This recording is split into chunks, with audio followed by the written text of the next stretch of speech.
University, Mr. Joko Raharjo, respectable the Vice Rectors, and all of the lecturers of Kadiri University, the Honorable all speakers and participants of this seminar. I am honored to be the moderator of today's seminar. My name is Nina Lisanti. I'm very pleased to see you all here and welcome all of you to this international seminar held by Kadiri University, Kediri, Indonesia. This seminar will discuss about the international collaboration for support the independent campus. Ladies and gentlemen, we have 5 honorable speakers coming today. Let's greet them one by one. The first speaker is Dr. Tubagus Ahmad Darajat from Raja Manggala University of Technology for support the independent campus. But unfortunately, ladies and gentlemen, coming yet today. We have 5 now honorable speakers coming today. He will join us. Let's greet them one by one. And then our second speaker is Dr. Mekhiana Indrasari Ahmad Darajat from Raja Manggala University of Technology for support the independent campus. Dr. Mekhiana has already joined us right now, and gentlemen, coming yet today. We have 5 now honorable speakers. Good morning. He will join us. Dr. May, one by one. And then our second speaker is Dr. Mekhiana Indrasari Ahmad Darajat from Raja Manggala University. Thank you for joining us today, the independent campus. Dr. Mekhiana has already joined us right now, and gentlemen, and then our third speaker right now, honorable Dr. Haji Morning. Good morning, Dr. May, one by one. And then our second speaker is Dr. Mekhiana Indrasari Ahmad Darajat. Good morning.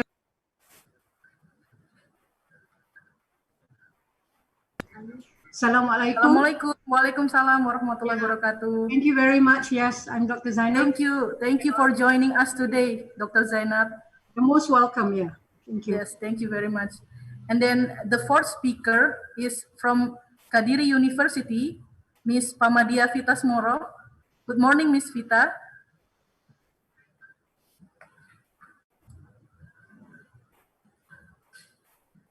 Miss Vita, good morning. Do you hear my voice? Hello, morning. Hello, good morning, Miss Vita. Morning. Okay, Assalamualaikum. Waalaikumsalam. Thank you for joining us today. Okay, anytime. And then I will greet Dr. Tubagus Ahmad Darajat, I think, yeah, from Bangkok. Assalamualaikum.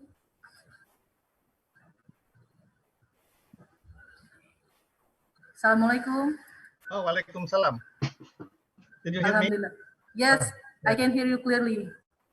How are you today? It's okay. It's okay. Okay, thank you for joining us today, Dr. Tubagus. I would like to tell you, I'm staying at the apartment. Sometimes the signal is very weak, very weak. But it's okay now. Yeah, but I still can hear your voice very clearly here right now. Okay. Thank you. Yes. And then the last but not least, Mr. Rahul Bandari from SPEX, United Kingdom, and Jindal Global University, India. He's not present yet at this moment, but hopefully he will join us soon. So, ladies and gentlemen, the program of this seminar is as follows. The first is the opening ceremony by listening to Indonesia National Anthem, Indonesia Raya. And then the second is the opening speech from the rector of Kadiri University. And then the third is the presentation of each speakers and continued by questions and answer session for the specific presented topic. And the fourth is the question and answer session for all of the honorable speakers. And the last is closing. So in a short while, we will start the opening ceremony by listening to the national anthem of Indonesia Raya.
Okay, our second program is the opening speech from Rector of Kadiri University.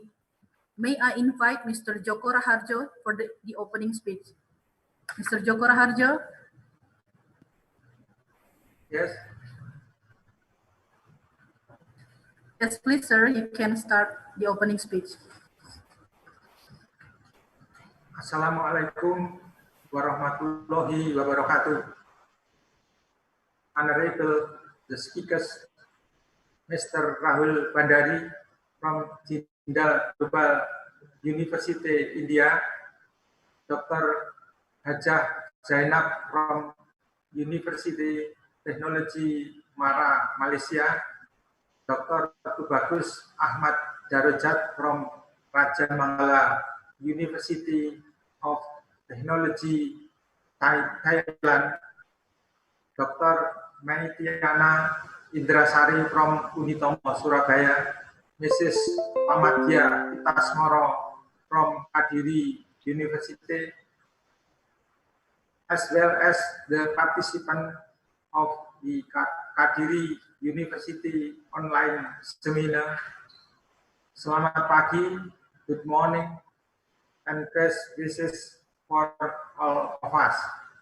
First of all, let us give thanks to Allah Subhanahu wa Ta'ala, because with His permission, today we can meet here to join the online seminar together with the team International Collaboration for Support Independent Campus.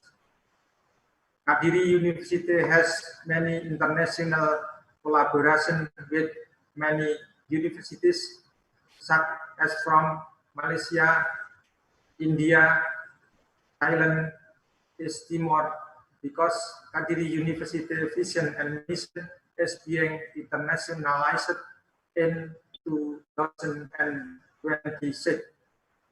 Ladies and gentlemen, I respect with this online seminar. We hope that it can become an active effort of universities to support the independent campus program. Ladies and gentlemen, happy on joining this seminar. Hopefully, what we do today will benefit us all.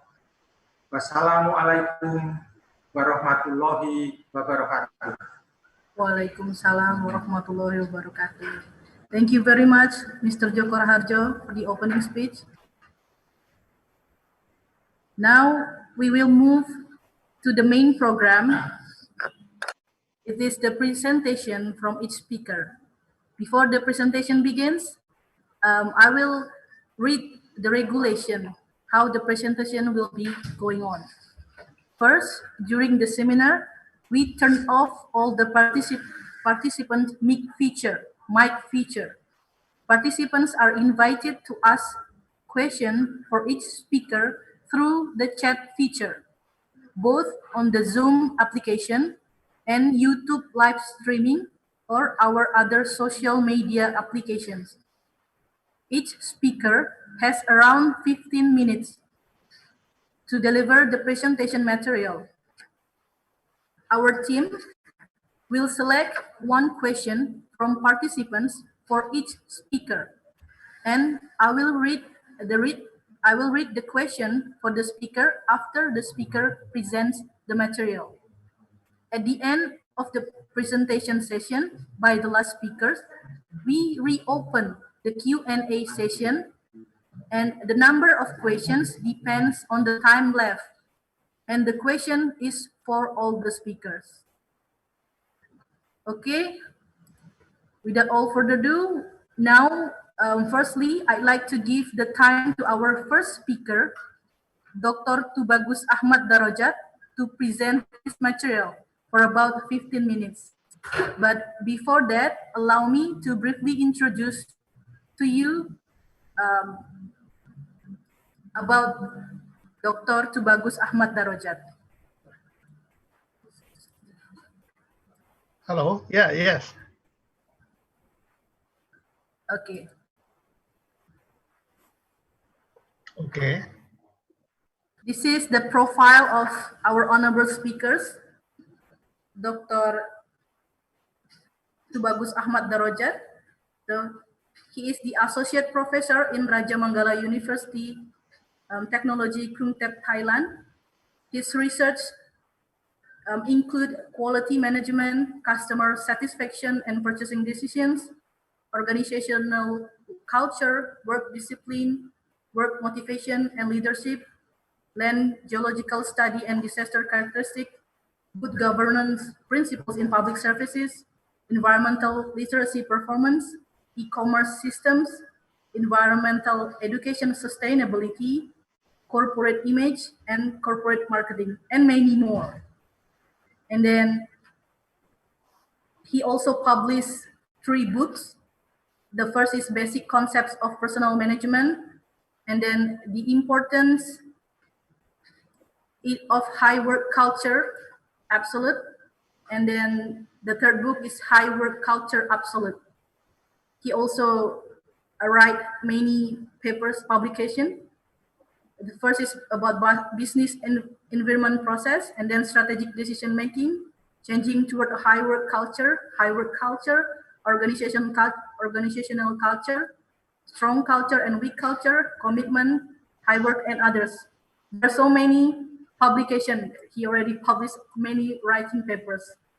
So thank you very much for joining us today, Dr. Tubagus. Okay, welcome. And ladies and gentlemen, please give a warm welcome to Dr. Tubagus Ahmad Darajat. Please, you can start. Okay. Assalamualaikum warahmatullahi wabarakatuh. Waalaikumsalam warahmatullahi wabarakatuh. Thank you for the opportunity given to me.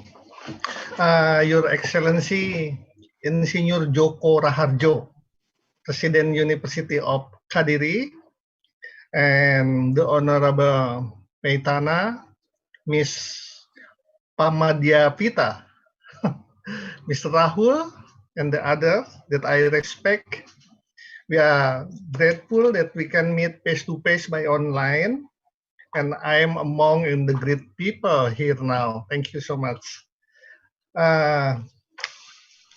I think it's not too late if I have to say Happy Eid Mubarak from Indonesia. May the guidance and blessing of Allah Subhanahu wa Ta'ala with you all in Indonesia.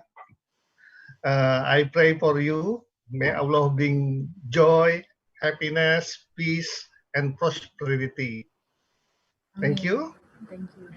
I think I would like to inform or to discuss about highlight the new normal Thailand and Indonesia. You can start. Can you show my slide, please? Yeah.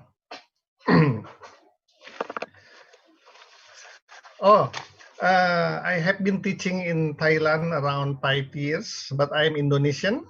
I'm Indonesian. Now I teach for the program master in Raja Mangala University Technology Krungthep. But don't say Raja Mangala, Raja Mongon, not Raja Mangala. But the writing Raja Mangala, but you have to say Raja Mongon. Different. Okay. Yeah.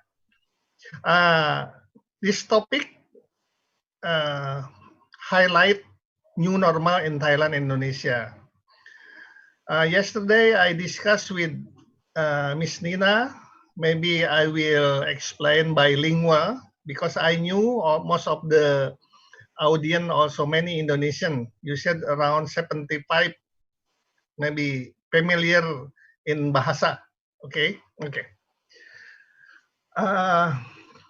We will discuss to compare coronavirus treatment in the 2 countries, Indonesia and Thailand. And finally, I will show you the situation in Indonesia during the corona pandemic. The last slide I will show you as illustrates by image. Okay, next. This is very important. Coronavirus pandemic introduction. It is extraordinary event or emergency atmosphere. To sentence this one is very important. Did you know coronavirus extraordinary event and emergency atmosphere? If we are talking about extraordinary or emergency, it's very dangerous. It's very dangerous. It's very dangerous. So I do hope all Indonesians understand. Please, facing with the corona is not dangerous, but extraordinary scene, extraordinary event, emergency. Did you know in Mecca, Tawaf stop? This is very, very amazing. Ramadan, did you know Haji stop? Football in English stop. Why? Because extraordinary. Because emergency. We are not talking, is this allowed or not? Is this dangerous or not? Extraordinary. Okay, next. Yeah. Did you know, sorry, coronavirus, this is the problem in invisible to the eyes because microscopics has no ability to spread very quickly from the person to the another. This is one. And second, we can only try to avoid and prevent, but cannot stop the spread the coronavirus. And we cannot identify the location of coronavirus and no one knows for sure when the coronavirus will end except God. Because extraordinary. Yeah. Because of that, we have to care. We have to care.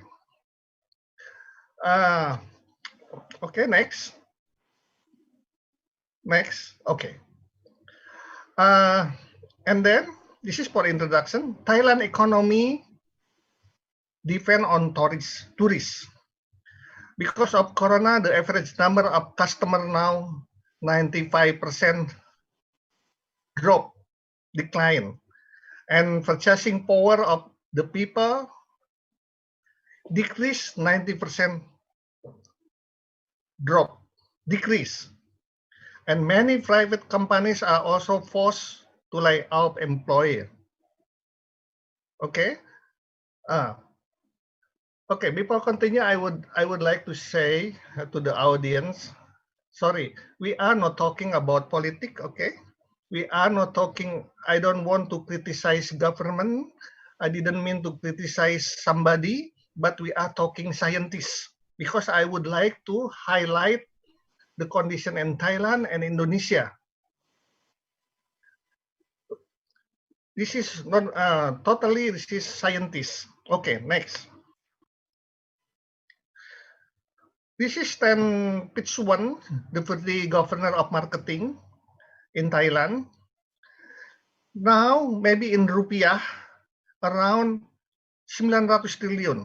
How much in English? This is $60 million loss because of the coronavirus. I don't know in Indonesia because I don't have the data from Indonesia. This is as illustration to you all. Okay, all because of the coronavirus.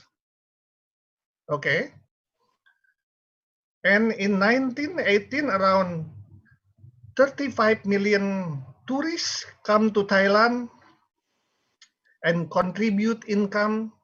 $53 million US is lost because the tourists didn't come again, didn't come anymore. Okay, next. Thailand is the tourist area here, and the rate of economy now is declining sharply, and estimate around 25 people are employed. Yeah, next. Oh, even I read in the Bangkok Post now around 1.8%. The economic growth is reduce, negative. I don't know in Indonesia, okay? Because long time I didn't come to Indonesia. Lockdown, because of lockdown, around 4 months, I cannot go back to my country. So I'm very sad. I don't know how about my family over there. But international flight on July open, okay?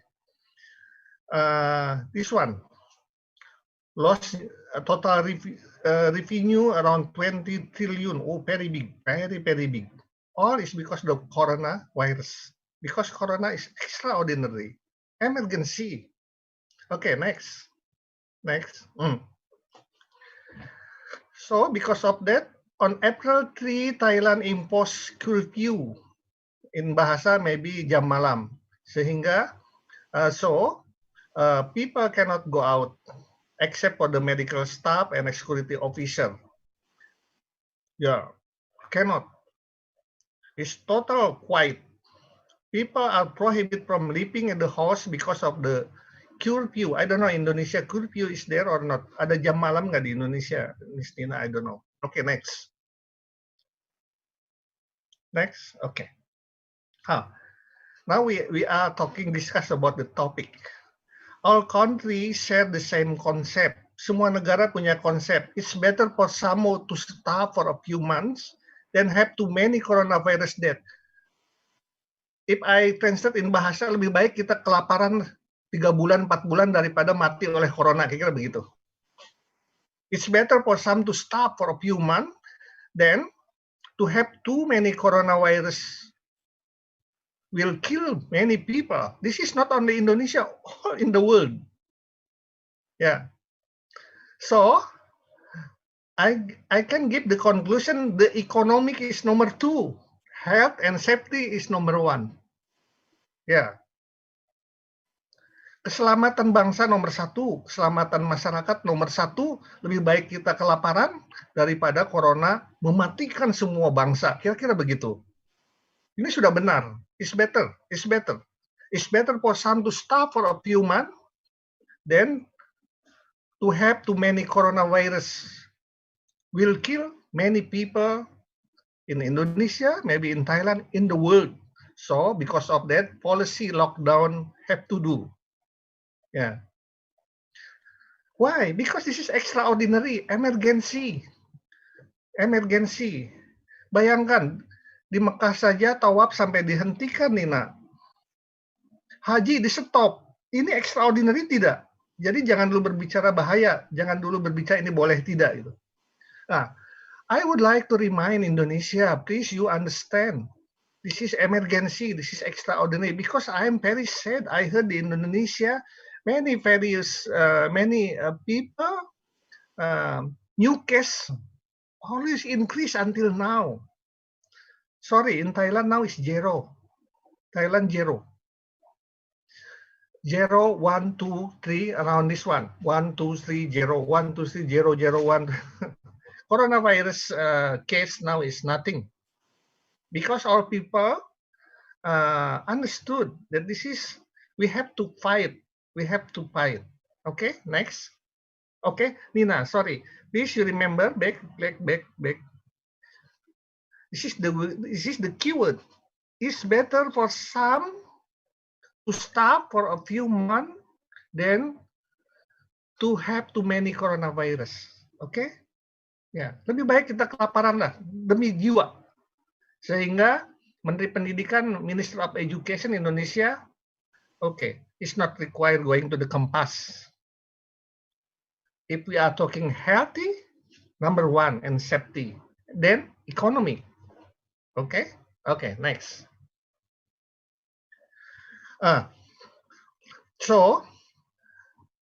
Why do we have to implement a new normal scenario? If we are talking new normal, maybe it's better you talk new normal scenario, not new normal policy.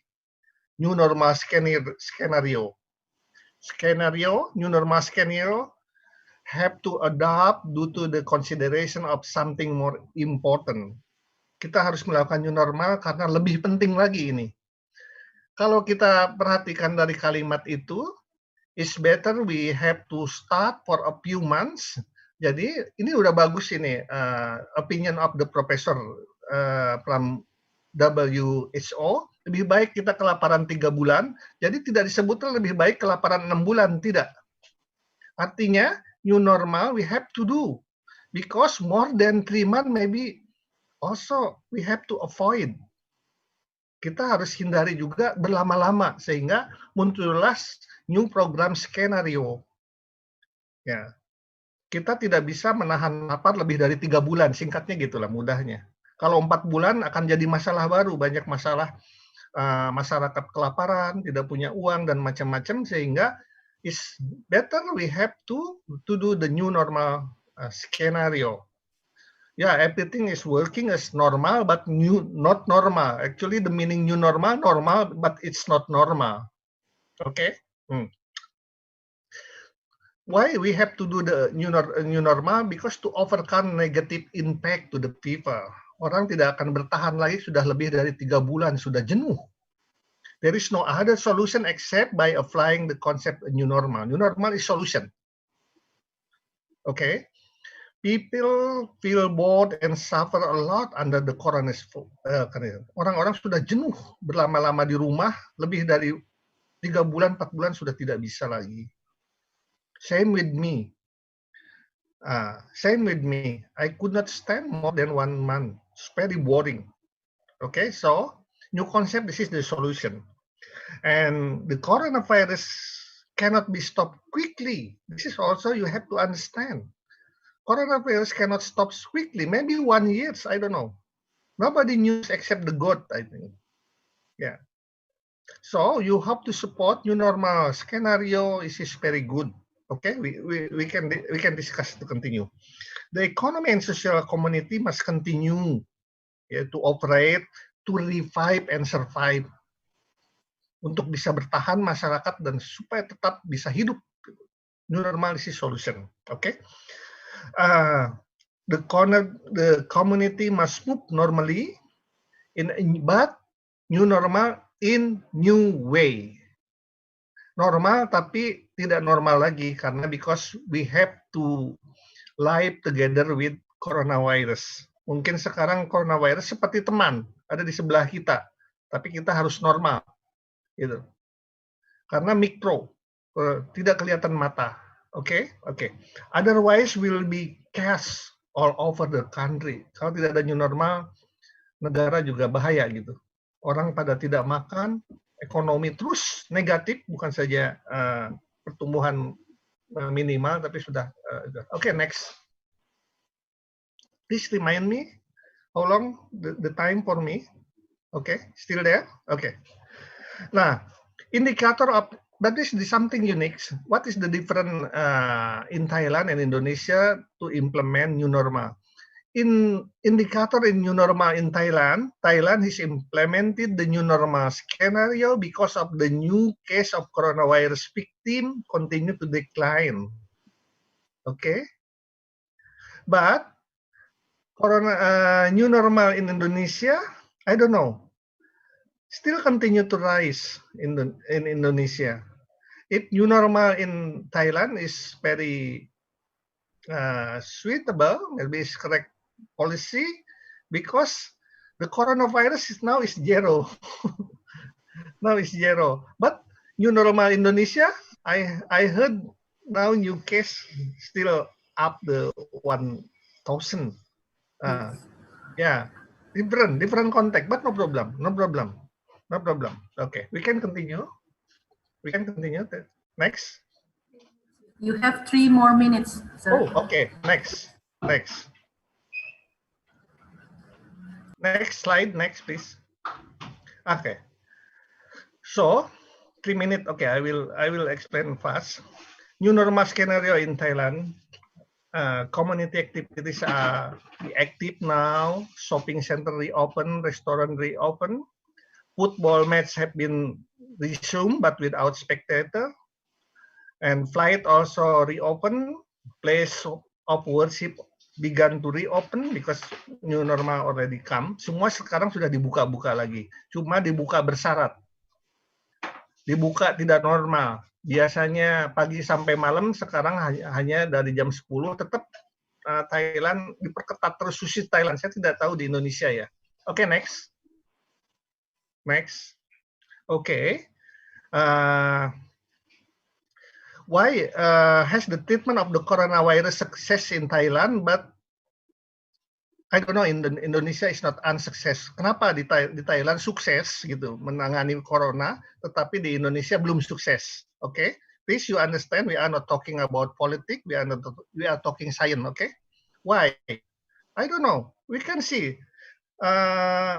Actually, anticipation Thailand Indonesia almost the same. Almost the same. But the difference is this one. People behavior response is quite different. Caranya sama Indonesia dan Thailand. Yang berbeda adalah people behavior response. I heard too many protests di Indonesia. Banyak orang ini tidak setuju, ribut sini, ribut sini. Sorry, in Thailand everybody quiet. All is listen what is the government proclamation. Pengumuman pemerintah, dengarkan. Gitu. But I understood no problem because in my country, in Indonesia, we have democratic, so everybody speak up, everybody speak, everybody's protest. Oh my! In here, no. For example, I heard ada demonstrasi. Sorry, I must speak bahasa. Demonstrasi karena mesinnya ditutup, tidak bisa berjamaah, marah. Saya dengar berita ya. Kemudian ada juga kenapa di ini komen-komen ini apa yang menurut saya menyatakan ini people behavior response.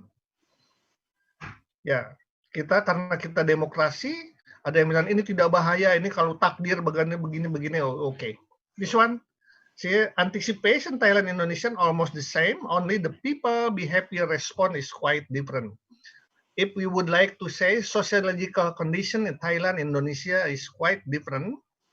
Okay, next, please. Next, please. Oh, back. Okay, thank you.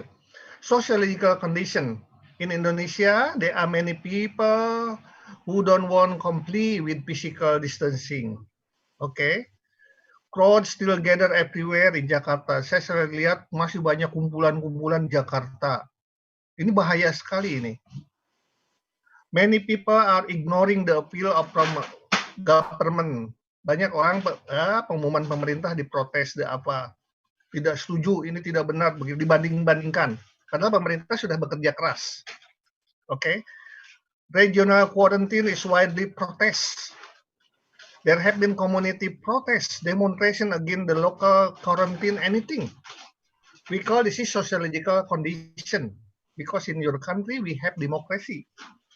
Everybody speak up, everybody protest.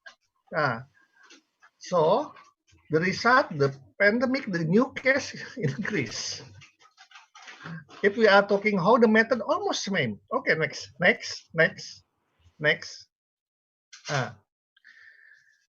The scenario is very good, but people don't obey, then the rule will be of no use at all. Okay, please you understand. Okay, because anyway, government only remind and appeal depend on two individual. Yeah, self-protecting is the first. Okay, next, self-protecting. Okay. Please, you have to understand, the government of Indonesia has worked hard, obey what is the government proclamation, okay?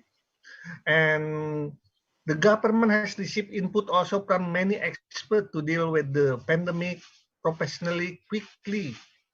Okay, next. This one. We have the same scenario, only 4 things in general. Make it a habit to wash hands, wear a mask in the public space, keep your distance, okay, physical distancing, 1 or 2 meters, and checking body temperature. Body temperature maybe every day, you checking only this one, same in Thailand, in Indonesia, same.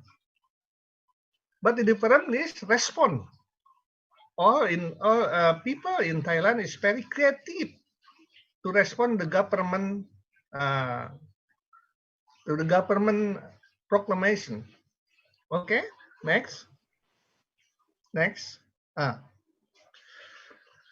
So, please, I will remind with you, coronavirus pandemic is not over yet until now.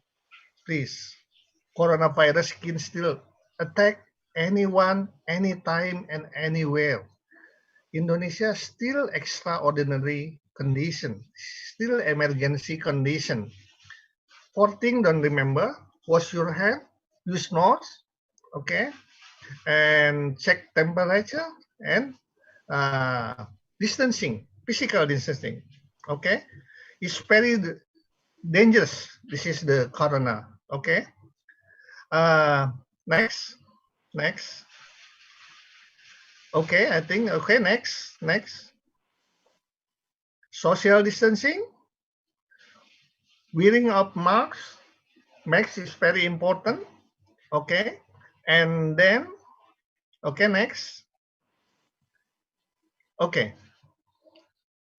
Oh, this one, also the government of Thai affairs, they remind to the people, please, the second wave of coronavirus will occur if not anticipate. Ingatkan, bisa saja gelombang kedua coronavirus bisa akan terjadi, kemungkinan terjadi lagi. Kalau lihat sejarah, pernah terjadi dari 100-200 tahun yang lalu, the second wave of virus is coming, bisa sampai 50 juta meninggal pada saat itu, pada zaman yang kita tidak alami itu. Okay. Thai government also has strong advice people to make it habit to wash your hand, wear a mask, keep your distance. Only this one, Nina. No more. Okay. Doctor. The people in Thailand is very respond creatively. Creatively to government policy. This is also the keyword. We have to respond creatively. Okay. If you are not, kalau tidak penting jangan keluar rumah. Oke, tutup ini selalu, gitu. Jangan dulu berbicara. Kita hanya bisa berupaya. Oke, hanya bisa berupaya. Itu harus dilakukan. Oke. Okay, thank you, Doctor. I think the time is over. Yes. Okay. Sorry. But we have question and answer session after this. We already have question for you, and you can continue. I think after by answering the question, you can continue to explain more. Maybe Yeah. I think I saw your presentation. You have some pictures. Yeah. Yeah. But you cannot now, show the picture? Yeah, but first I will read a question from the participants for you. Okay. Okay. So actually the question is from one of our speaker here.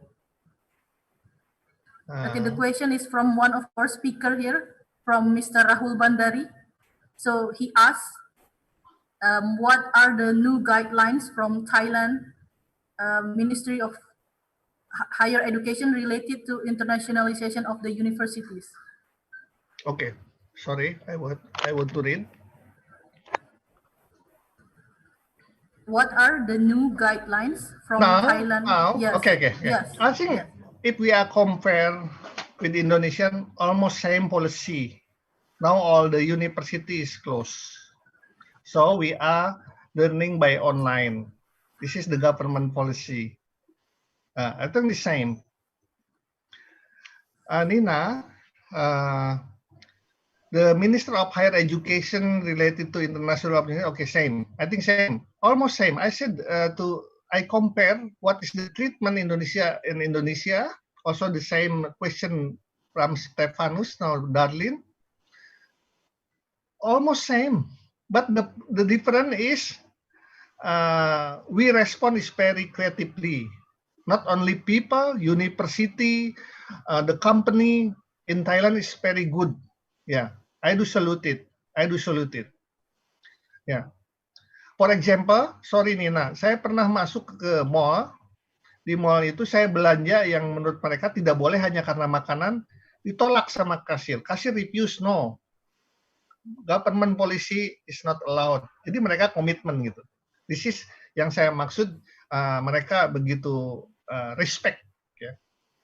Kalau kita berbicara, if we are talking of the sociological condition, because in Thailand, the form of the government is kingdom. Yes. Kingdom. Most of the people obedient to the government, to the higher position. Quite different with us. Yes. Okay.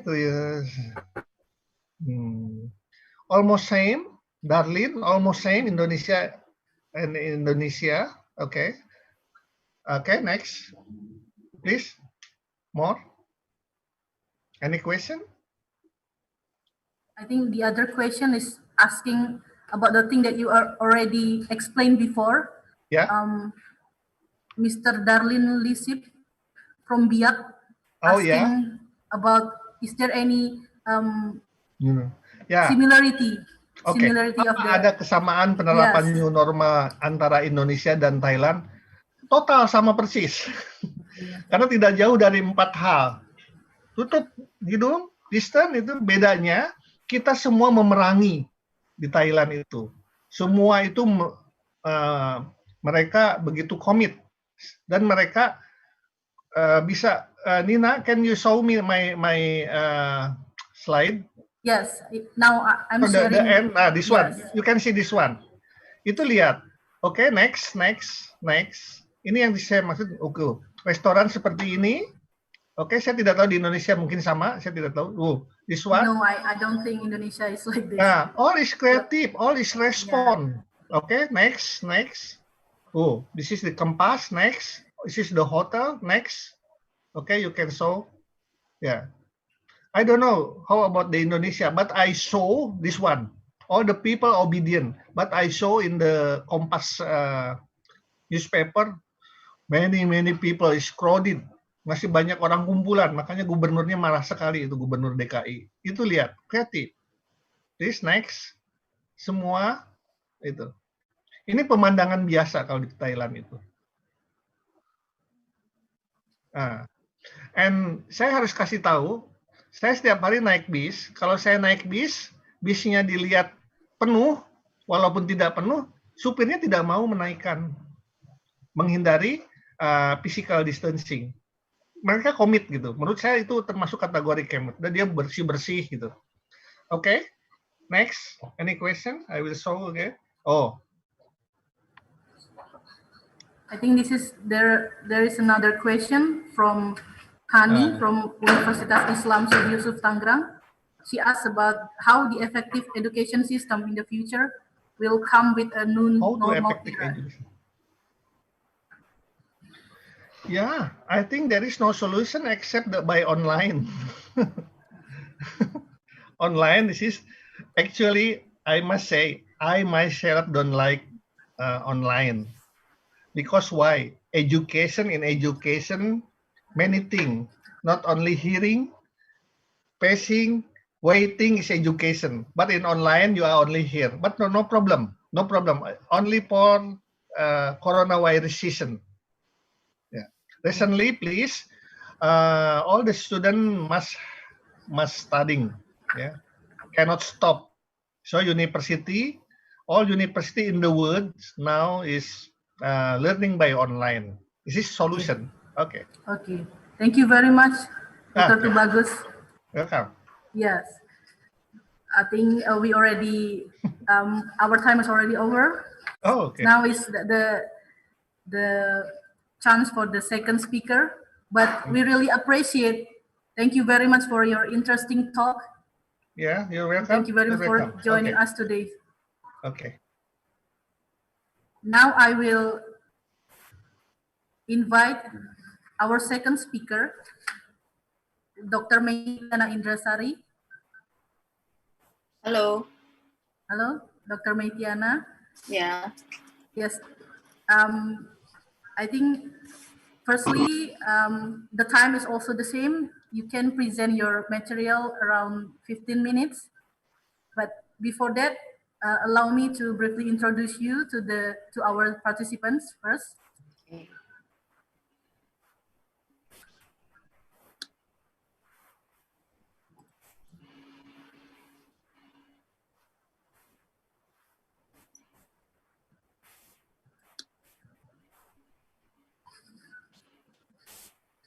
Okay, Dr. Maitiana Indrasari is the Vice of Dean of Economic and Business Faculty of Dr. Sutomo University, Surabaya, Indonesia.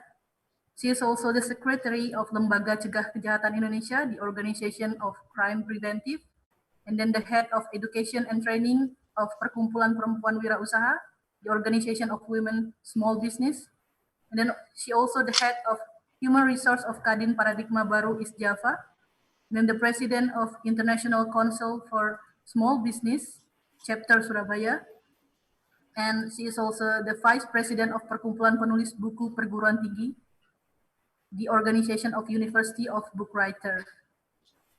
And Dr. Maitiana, significant publication among them are about the lecture competence, the Asian lecture performance, and then human resources, corporate social responsibility, industrial competitiveness, Indonesia Stock Exchange, and tourism industry. The community service, about education, the empowering women through economic independence by optimizing the potential availability of the local countryside, and then many entrepreneurship trainings, focus group discussion speaker, keynote speaker, resource symposium, comrade program council, dialogue talk show, and facilitator of charity program. So that's about the brief introduction about our speaker today. So, ladies and gentlemen, please give a warm welcome to Dr. Maitiana Indrasari. Dr. Maitiana, you can start. Okay, thank you, Miss Nina Lisanti, for the time. Assalamualaikum warahmatullahi wabarakatuh. Waalaikumsalam. Good afternoon, ladies and gentlemen, the Honorable Mr. Rector and all management of Kadiri University, the designation Mr. Bagus from Thailand, Miss Jainab from Malaysia, Miss Vita from Indonesia, and Mr. Rahul from India, and also for all international webinar participants. Alhamdulillah, we can gather and meet through online on international collaboration for support independent campus. I wish you and family be protected and blessed by Allah. First of all, I would thank to Kadiri University for the trust to me for speaking this afternoon. Ladies and gentlemen, Indonesian people have been stayed at home for more than 3 months. Would you please share my PowerPoint, please?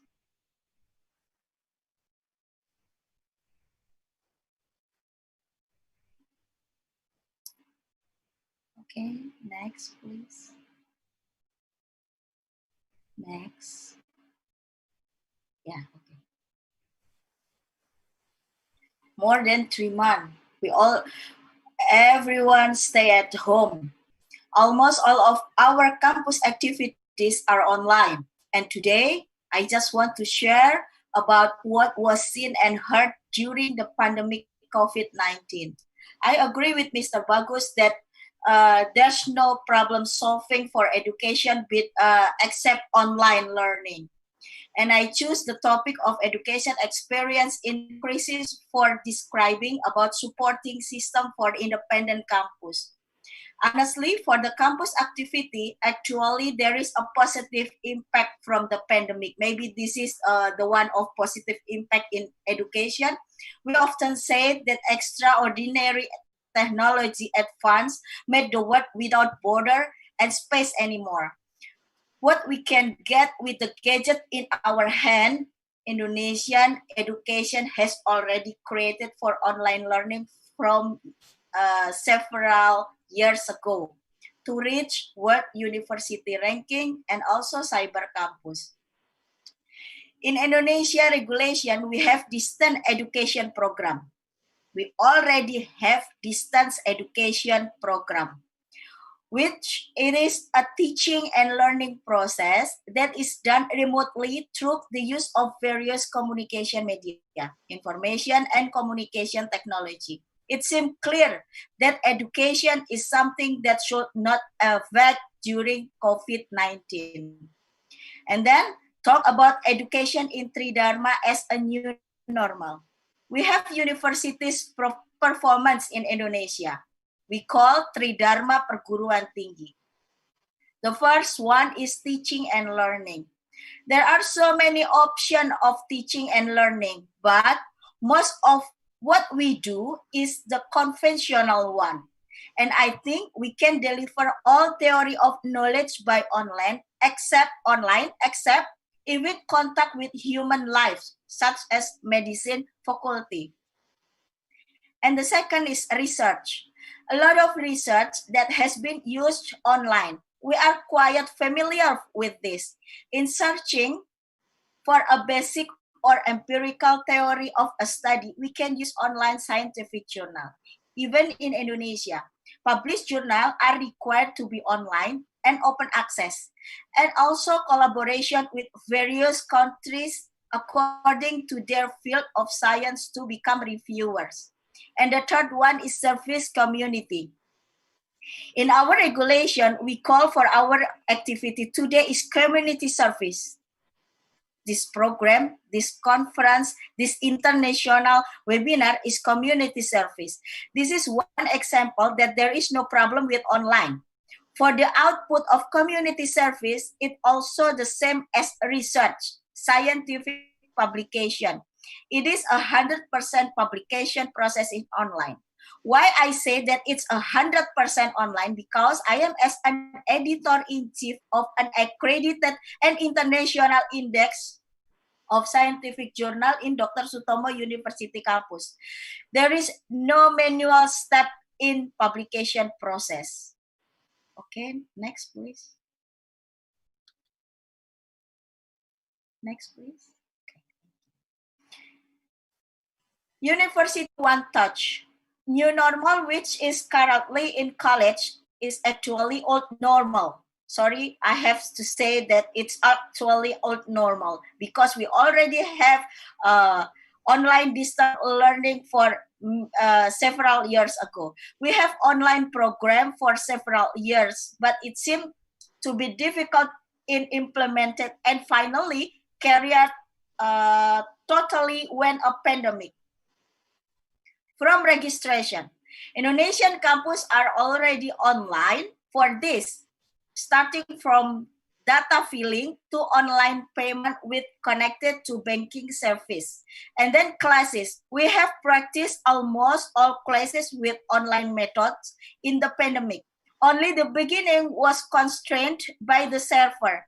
In my campus, like for the example, in my campus, online class is only for professional scheme. And now it's required for all students. When 8,000 students entered the online, the server was oversized and down, but we adapt for this, quickly adapt. And the new fact, especially in my class, students are more active and brave in discussion, and also it will be new skill for them by using technology. And then for the exam, we just finished mid-test on our campus with full online and everything went smoothly. Also for the thesis, from the seminar to the final presentation test, we can do it online without any significant obstacles. So we can conclude that this pandemic, it should not be harmful to student academic activities.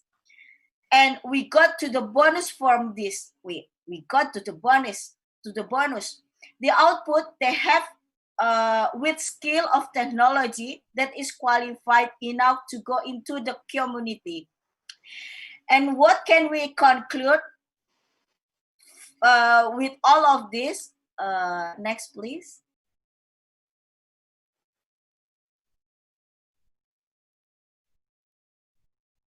Yeah, thank you. What to conclude? As stated by Emile Desjardins. we can treat the bureaucratic. As stated by Emile de Guiardin, bureaucratic is the despotism of inaction. And also, Otto von Bismarck stated that bureaucratic is where we all fall and get sick. Okay, next. Trim the bureaucratic. Okay, I often share 3 tips for the crisis survival. 3 steps. Step MEI from May. For the first, manage your cash flow better. In crisis, cash is a king. We have to downsize in order to survive. Spend money only for basic needs. And the second is explore. Explore your opportunity. Working from home has more efficient time, so that we also have enough time to upgrade skills by reading books, attending online training like this, and things that can improve the quality of ourselves and our family. And the third, innovate to survive ecosystem. We must work in hand to help and strengthen our environment. I think that's all for my presentation. Thank you for attention and good afternoon. Assalamualaikum warahmatullahi wabarakatuh. Waalaikumsalam warahmatullahi wabarakatuh. Thank you very much for a very interesting talk, Dr. Meitiana. I'm interested in the last about MEI. What's your name? That's very creative. May. Yeah, May. And then we invite our participant to ask directly to our speaker. Maybe you can, participant, you can raise your hand. There is a raise hand feature here. We're still waiting for the question from the participant.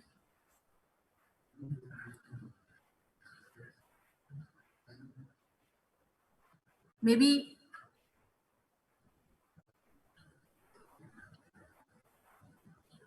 while waiting for the question from the participant, maybe I can ask question for you, Dr. May, if you don't mind. Okay, no problem. So what, like in our university, we already also apply the online system.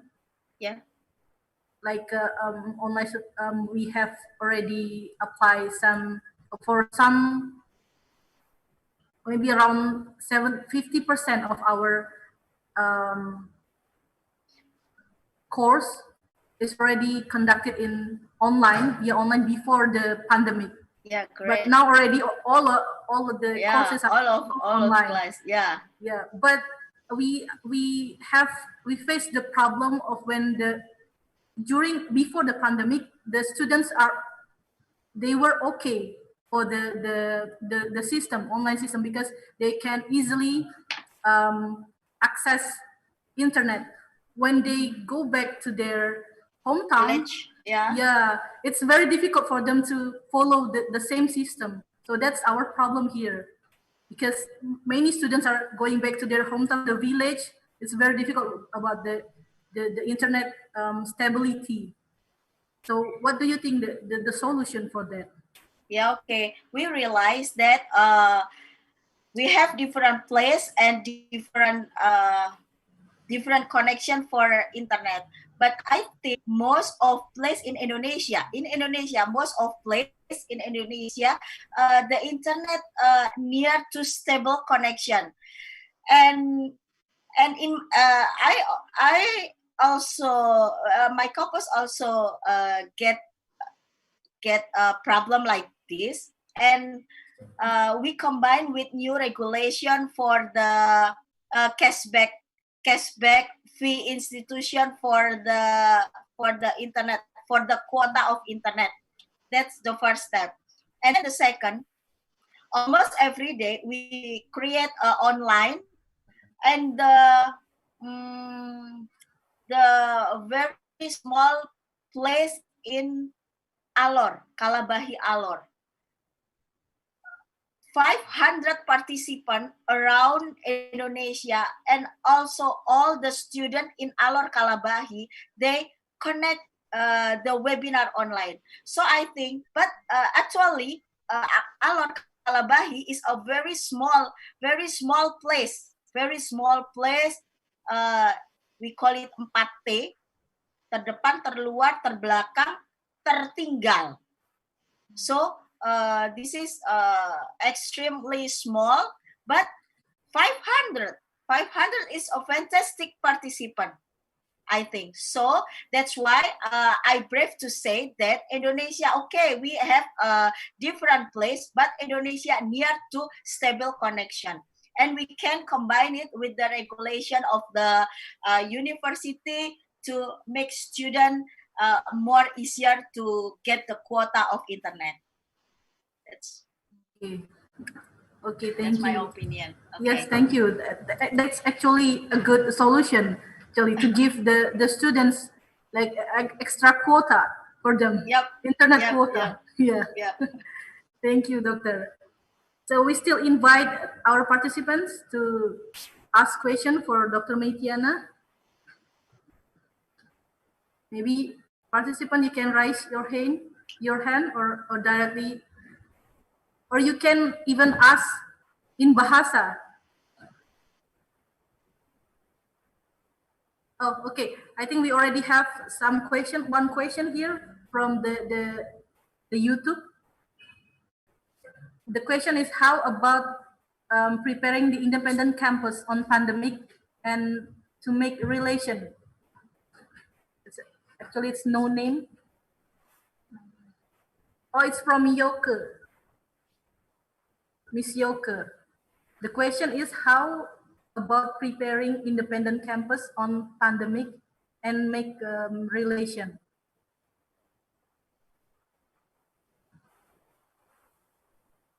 Are you clear enough with the question, Miss?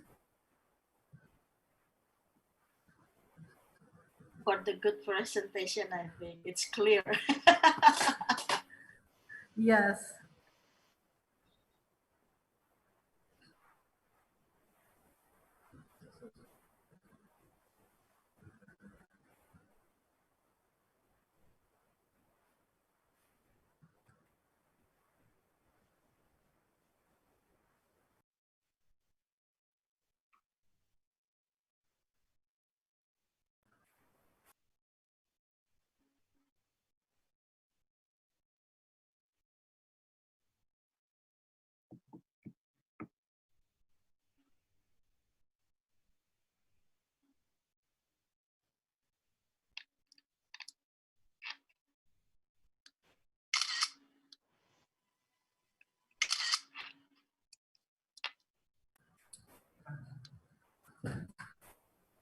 We're still waiting. Another one question from a lecturer from Kadiri University, Mr.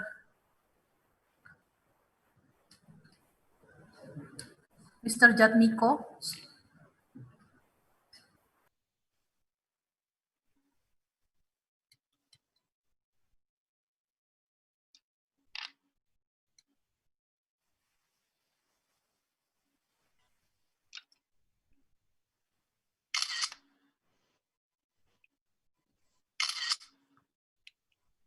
Assalamualaikum, morning, Miss Nitya. Yeah, good morning, Mr. Yoga. Yeah, Mr. Me, I would like to ask you about something because it is very interesting for me when you show your PPT, and I'm interested to ask you something about one start online. As we know, in Indonesia is the island country, so many country or territory is very small or very apa ya, like very long. We have the bad connected by the internet. So what do you think to resolve in this problem, Mr. May? Thank you. Okay, thank you. as I told before, that we can combine with the regulation for the quota for the student, and also uh, we should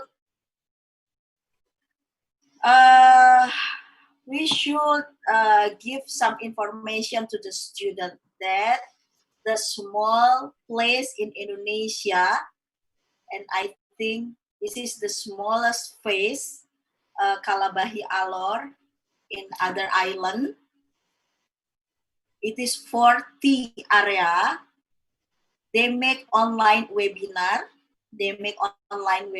And 500 participants from Indonesia, and 50% of the participant, they are from the student. So what can I say?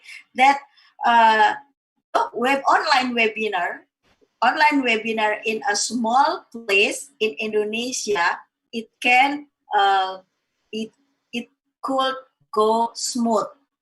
So I think, yes, okay, we can understand that Indonesia have a different connection from each place, but Indonesia almost all area in Indonesia near with stable connection for internet, because we have no we have no problem solving except online, and online it have to, it must use internet connection. That's my opinion, Mr. Yoka.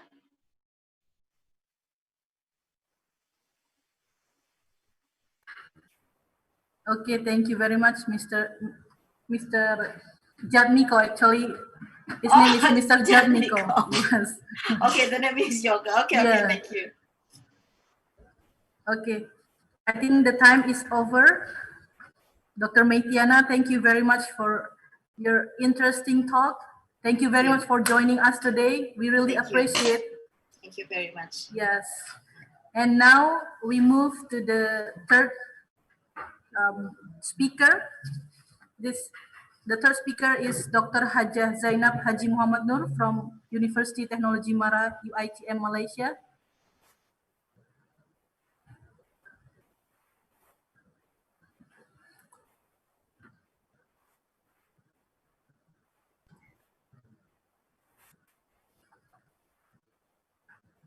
Okay.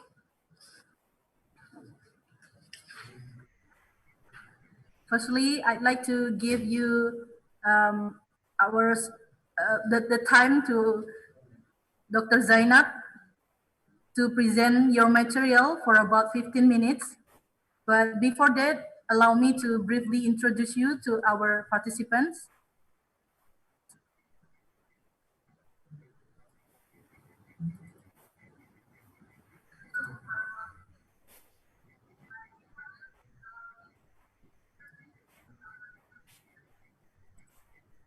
Okay, our third speaker is Dr. Hajah Zainab Haji Muhammad Nur.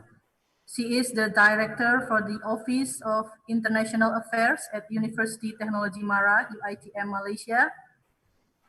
She is also the senior lecturer and the former dean of the Faculty of Education in UITM. And she is a certified master trainer in OBE-SCL for UITM. She has trained over 5,000 lecturers in Malaysia. Amazing. And then she is also the top 5 finalists for the prestigious National Academic Awards in 2013.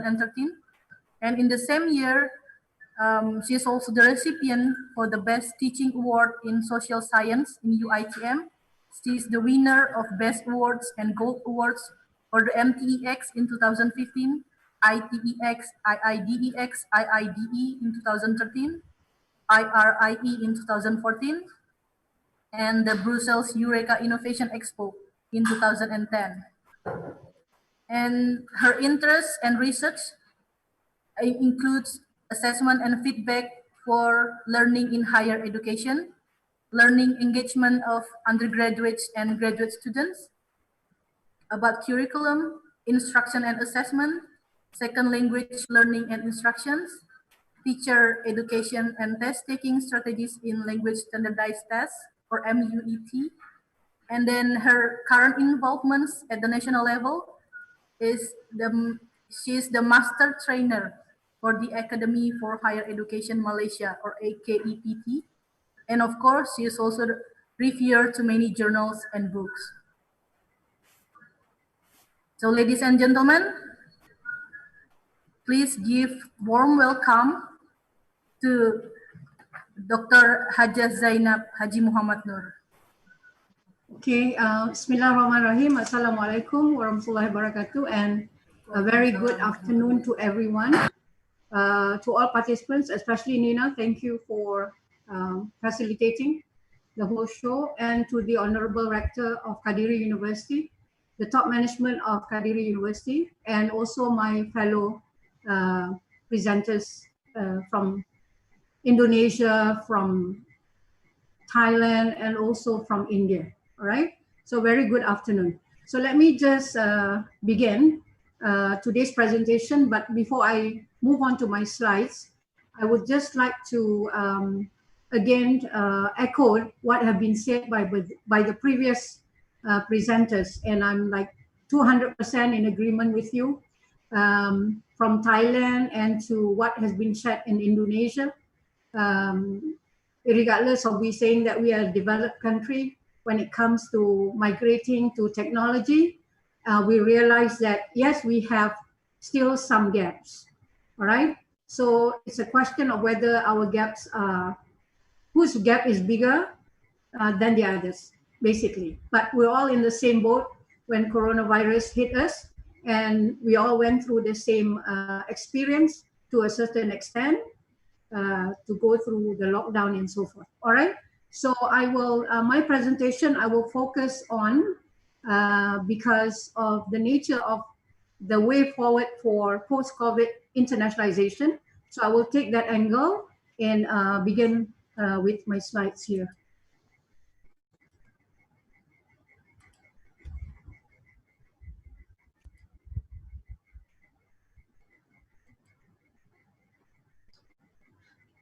Okay, so what I will be doing in my next, hopefully 15 minutes, all right, I'll take everyone through just a few gists, the contents that I'll be focusing on. So very quickly, I would like to just share with you what will be the content. Very quickly to tell you who we are a bit, and content number 2 is very key to what you've been talking about and what Indonesia has, the Minister of Education Indonesia, very dynamic, very forward thinking, and I'm sure Indonesia will definitely, follow the footsteps of other countries. And then I'll go into internationalization and then talk about how activities that are done to support independent campus, and then we'll see what could be the way forward between UITM and also Kadiri and other partners in Indonesia. All right. So this is us, University Technology Mara. That's our current Vice Chancellor, Emeritus Professor Dr. Insinyur Dr. Muhammad Azrai Kasim, who is here and very keen in terms of bringing the university to a more global player. All right. So currently we are the biggest university in Malaysia, for your information. All right. So we're all over Malaysia, in West Malaysia and in East Malaysia. So you can look at the statistics very, it's all there. So currently, 18,000 admin and also what we call academics, close to 170,000 students, and we're targeting 2025, 200,000 students. All right, as a university, you talk about entrepreneurship. All right, so we have been awarded 3 years in a row, 2012, 2013, 2015 Entrepreneurship University of the Year. All right, and also Premier Digital University, and our ranking with ASEAN University ranking, and also the QS ranking. All right. So when you talk about internationalization and in terms of how do we move forward with, the COVID experience and the way forward, So we're looking at how do we actually engage our partners. So these are all some of the strategies that we use, and how do we actually put our strategies here. All right. So who are they? Now let me move on and take you to right just before COVID hit the world, when the pandemic was declared, I think on 17th of March. And then 18th of March, Malaysia went into a lockdown, all right? And we went through, this is already the sixth phase of the what we call the lockdown. So every phase has very significant milestones. And finally, we are able to come back to work or work from home and so forth. Now, for University Technology Mara, we launched our strategic plan, and with the theme of trying to unleash potentials and shaping the future, all right, with all these values in mind. And of course, aligning ourselves to the Malaysian education blueprint that is still very alive and kicking. And you can see, all right, so a total of 10 areas, 10 shifts, we call them as shifts. And of course, when we talk about independent campus, why do we want to create a curriculum that's more dynamic, right? Because at the end of the day, one of it is to actually make our students all right, more employable and so forth. So UITM, we have courses like entrepreneurship courses to our undergraduates to value add their qualification, or what we call a degree plus plus and so forth. All right, here are some pictures, some activities, the students, all right, in terms of entrepreneurship, and a lot of awards that our students, all right, quite challenging in order for them to win the awards, because they have to be thinking out of the box. It requires critical thinking, it requires problem solving, and so forth. All right. Now, as we move into the 21st century, all right, University Technology Mara, through the Office of Academics and International Affairs, embark on what we call Education 5.0 at UITM. All right. So we talk about IR 4.0, IR 1.0, 2.0, all right, 3.0, 4.0, and now we're looking at Education 5.0 at UITM. So we introduce this concept, and what will be the 21st skills and attributes. So what are the main pillars that's holding this framework for us to work on, you know, in trying to achieve the ultimate outcomes of our students as a global graduate, making them more employable and so forth.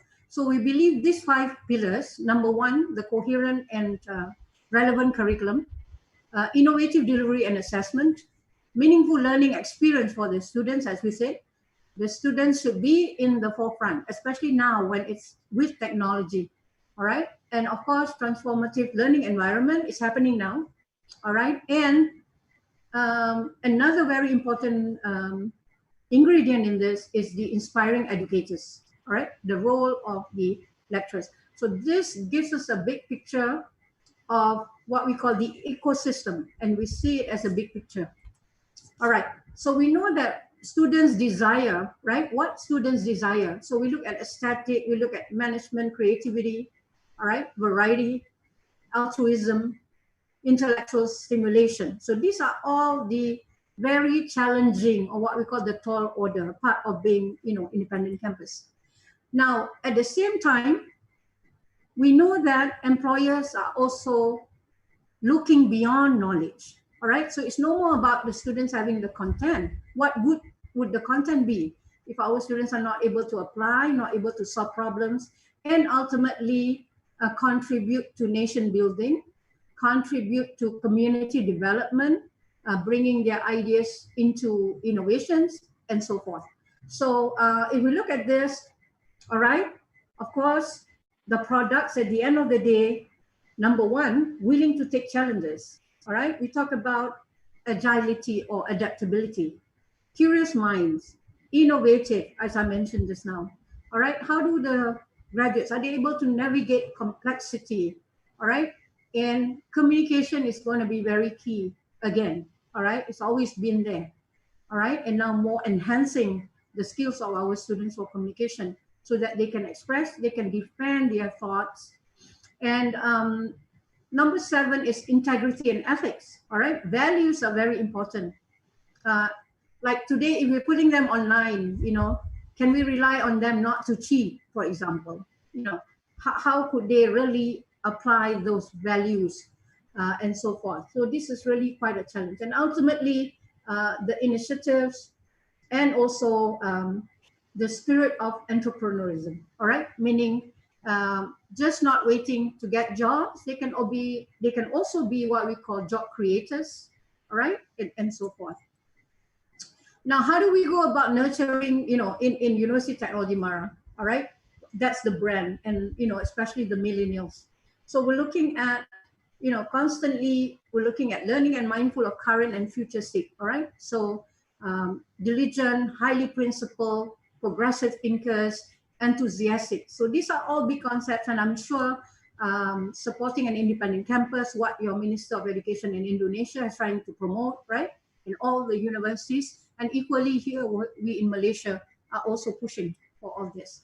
Now, let me take you specifically to what Education 5.0 entails, all right? What are we measuring today? So we have to move beyond our so-called traditional ways of measuring, all right? So we need to look at, how powerful or the strength of imagination, conceptualizing, all right? The strength of thinking, coordinating and curating, all right? Creating and making things happen. And then, of course, value led, values, principles, and with clarity of purpose. And that's very important. So when that happens, what does it really mean? We are actually producing lifelong learners. It's not just saying, I'm just a graduate, all right? So it's about facing the world of work and not about just producing workers. So we unleash the potentials, all right? It's just not saying enough to just get access to higher education. It's about challenging the status, all right, status quo, and not just conforming anymore. We nurture the curiosity, and it's no more like just pouring, yeah, ataupun mencurah air di daun keladi, or all right, in spoon feeding and all that. It's about understanding and embracing high moral values, with all this. So those are very fundamentals. So the skills of the future of UITM graduates, all right, that we are trying to say and promise our stakeholders that UITM graduates at the end of the day are, equipped with all these attributes: sense making, social intelligence, adaptive thinking, innovators, cross-cultural competency, computational thinking, and new media literacy, especially today, all right, transdisciplinary, design mindset, knowledge management, and virtual collaboration. And I think this is going to be the beginning of a lot more to come, as we are doing today is about virtual collaboration. Okay, as I mentioned earlier, that another component that part of the whole ecosystem is that we need inspiring educators, all right, that are dynamic, that are multiple, adaptive roles of lecturers. So it's so timely with what is happening today when we have a crisis, a health crisis, when suddenly faculty members, lecturers, overnight have to migrate from their very comfortable zone to something that you want them to say, go online, go ODL, go remote teaching learning. So many terminologies pop up, all right, overnight. So, so these are the skills that we're looking for at the end of the day, all right? Specialist knowledge, practical skills, critical and creative thinking skills, communication leadership skills, information technology proficiency, and simultaneously they are highly committed, all right? Compassionate, ethical, professional, entrepreneurial, socially responsible, and of course, embrace and practice lifelong learning. So as I mentioned earlier, very quickly, these are all the qualities of an educator when we talk about the 5.0 framework that our university is pushing for, all right? So how do we go about deploying and sustaining such a concept, a big concept to translate that into the hearts of the faculty members. All right, it must hit the hearts, just not the minds. Because if it's just the mind, it remains there. But if it goes with the hearts, it's it's well embraced and it's well adopted. So we have a program, what we call on every Wednesday, students are allowed to go out of their majors. All right, like an engineering student is able to go to Faculty of Music and suddenly take music on Wednesday. All right, students from the Faculty of Medicine and so forth. So that is what we call Wisdom Wednesday. A Wednesday once a week that is dedicated for our students to step out of their quote unquote very rigid content to something that will assist them to become more holistic graduate. All right. So we have Institute of Multidisciplinary Studies, Center for Delivery, of course, Leadership, Governance, and Funding, and Partnership. All right. So, like I said, the pioneering university framework that we embrace. All right. So one, we said the global prominence, education 5.0, entrepreneurship ecosystem. All right. And research excellence must be there. And of course, at some other programs of high-end technical vocational education, all right, to make them really skillful. Okay, let me take you very quickly to where we are in terms of internationalization, all right? So my office is a one-stop center, and this is what we do because in order to support the independent campus, the role of the international office is very significant. It becomes like the nucleus of the whole system, all right? All right, with international programs, student mobility, okay, because that's going to assist our students, MOUs, MOAs. So the challenge today is not able to go physically for mobility, but we have to quickly migrate to what we call virtual mobility. All right, so things like that. And here are some of the indicators or what we call performance indicators that we measure so that we know where we are.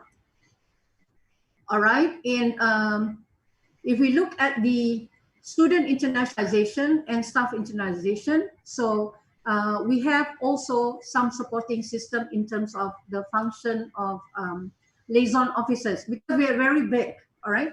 So at the faculty level, at the campuses level, all right, at the units and all the different departments will end up supporting. So these are the roles and responsibilities of our liaison, all right? It's our network actually, in short. Also another support system, we want to give meaning to our students and we create what we call a UITM Global Ambassadors, all right? So they are our global ambassadors. What do? They volunteer at our office from different faculties. They become buddies to our international students. At the same time, they are also developing their personal skills, right? They're engaging with different cultures, engaging with different languages, different problems, and so forth. All right. Let me take you to who are our partners around the world. So as you can see, currently about 225 from different parts of the world, and then in Europe and Asia. All right. And I'm happy to say that, in Asia itself, Indonesia, 66 and more to come. All right. To become our partners. So you can see that why Indonesia in Asia is, our highest number of partners over there. So to assist that also, we have to work very closely with industries, and we have industries that support us. For example, Yayasan MK is a developer, all right? So what they do and how we can match their social corporate responsibilities, all right? We also align ourselves to many networks because through networks we could send our students and so forth. And of course, community activities that we have done because these are all what we call skills, all right, of what an independent campus wants to actually achieve. Okay, so we talk about service learning and our initiatives during COVID. And our international alumni, you can see there, I'm not going to go through each one. And our also international alumni from 1958 to 2019, how many have actually, all right? So our recent engagement with Mauritius, right before COVID COVID-19 started this year. And of course, we are proud to share with you our entrepreneur global alumni. Like everybody knows Yuna, all right? Yes. She's a law graduate of University of Technology Mara. And Okay. in Mecca, all right, our alumni, Datuk Wan Nazri, that designed the, what we call, the Zamzam Tower, the clock tower. The clock tower. Yes. That's right, in Masjid Haram, yeah. Okay, and so more collaborations at home. We work with embassies. Of course, I mentioned about Mauritius. And very quickly, internationalization at home. During pandemic, of course, we have our international students. We introduced what we call international community engagement. So both our local students and international students come together. I meet them weekly, what we call the meet and greet, and with our China embassy. And of course, right before pandemic, we had the Canadian ambassador, all right? So these talks are all important to our students' academic development to support their curriculum. And recently, for the first time, because we are online, the ambassador of Bosnia was willing to go online, you know, and deliver his talk, and that was very good. Okay, and we had also what we call International Partner Lecture Series. So the Vice Chancellor of Zanzibar, Sumit University in Zanzibar, Tanzania, in Africa, shared with us, because this is the first ever partnership in East Africa, right? So Okay. very good calls. So we did very quickly, recently we had what we call a webinar with our partners from US, China, and also Indonesia, Universitas Pendidikan Indonesia, as one of the speakers. So very quickly, these are all the activities that we do, all right, for our local students and international students to actually engage, so that, all right, both will win-win and gain from this experience, all right, their graduation and so forth. And of course, what's going on right now, IMTGT, Indonesia, Malaysia, Thailand Growth Triangle. So we are active because we are the coordinator for Malaysia IMTGT UNINET. All right. And of course, today's forum is very timely also. So what is the way forward then? I would like to close my presentation here. All Yes, right. one more minute. Sure. Ma'am.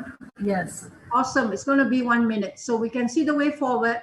And we have this activity, one student, one passport, in order to make our students global citizens. We're looking at engaging presidents from different parts of the world. And then, of course, we are trying to introduce our virtual summer programs very soon. And last but not least, I would like to propose these activities that we can do. We can move forward after the seminar for UiTM and Universitas Kadiri. All right, mobility program, entrepreneur program, internship programs, and what we call 2 university, like 2 years at the university, 2 years at the industry, and 3 years at the university, or 1 year in the industry. So that is a program that is ongoing for us. And we may want to learn from each other. Yes, I hope so. With that, thank you very much, everyone. I hope my sharing has been at point with what we want to achieve today. Okay. Yes, thank you very much. Thank you very much, Dr. Haja Zainab. It's a very interesting talk. Most welcome. Yeah, our team has selected some questions from the participant for you, and I will read the questions. The first question is from one of our speakers, from Mr. Rahul Bandari. He asked, he would like to ask to know the Malaysia guidelines on new normal. Do the university is getting funds from government or corporate for transforming UiTM approach from 4.0 to 5.0? Right. Yeah. Of course, I think number one, are we receiving support? Yes. During the crisis, all right, all universities work very closely, as you can see from the Ministry of Health, the Defense Ministry. So all ministries were working, and us in the education sector, we work very closely with the ministry. So there was a lot of support financially. I think Malaysia as a country, a lot of money has actually been pumped in, right, to different sectors. Number one, assisting the economy to get back up and running. And then, of course, for the universities, a lot of support in terms of technology. All right.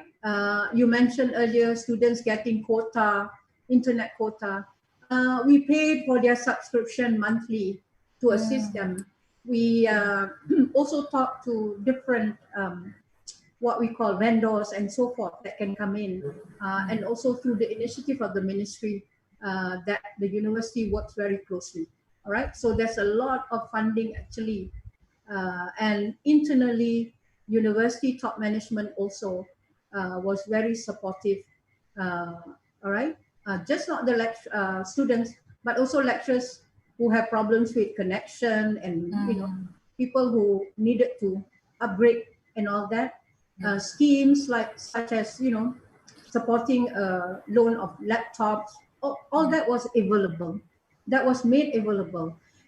In fact, as you mentioned, right now for the university until year end, we are advised to go on what we call ODL, open distance learning. Okay. Right. So at the same time, there's also a discussion going on if all of them can come back physically to campus, but the instruction and of course adhering to all the standard operating procedures, social distancing, name it, wearing masks, health, temperature screening, all the four mentioned earlier, earlier at the very beginning. So then we are saying that when they are here, it's going to be blended learning. So I think the migration didn't come as a shock to the university. It's more of we've been doing what we've been doing. We've been moving with the IR 4.0, all right? But I guess like anybody else, it takes a pandemic, it takes something like coronavirus to actually just tell everyone that, hey, all of us have to move now at the same time. All right. Accelerate the process. Right. Before, some say, okay, you move first, I'll wait. Yes. So we didn't have a choice now. And we say we all will move together.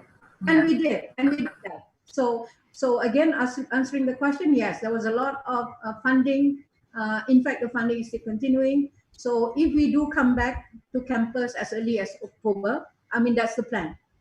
It will still be blended learning. 70%, students are here, but most of the time they'll be online, and 30% only for consultations and, But at the moment, for students, critical areas that they have to come back to do their labs, because their whole thesis or, especially for postgraduates. So there are 5 categories that the ministry has allowed to come back to campus accordingly.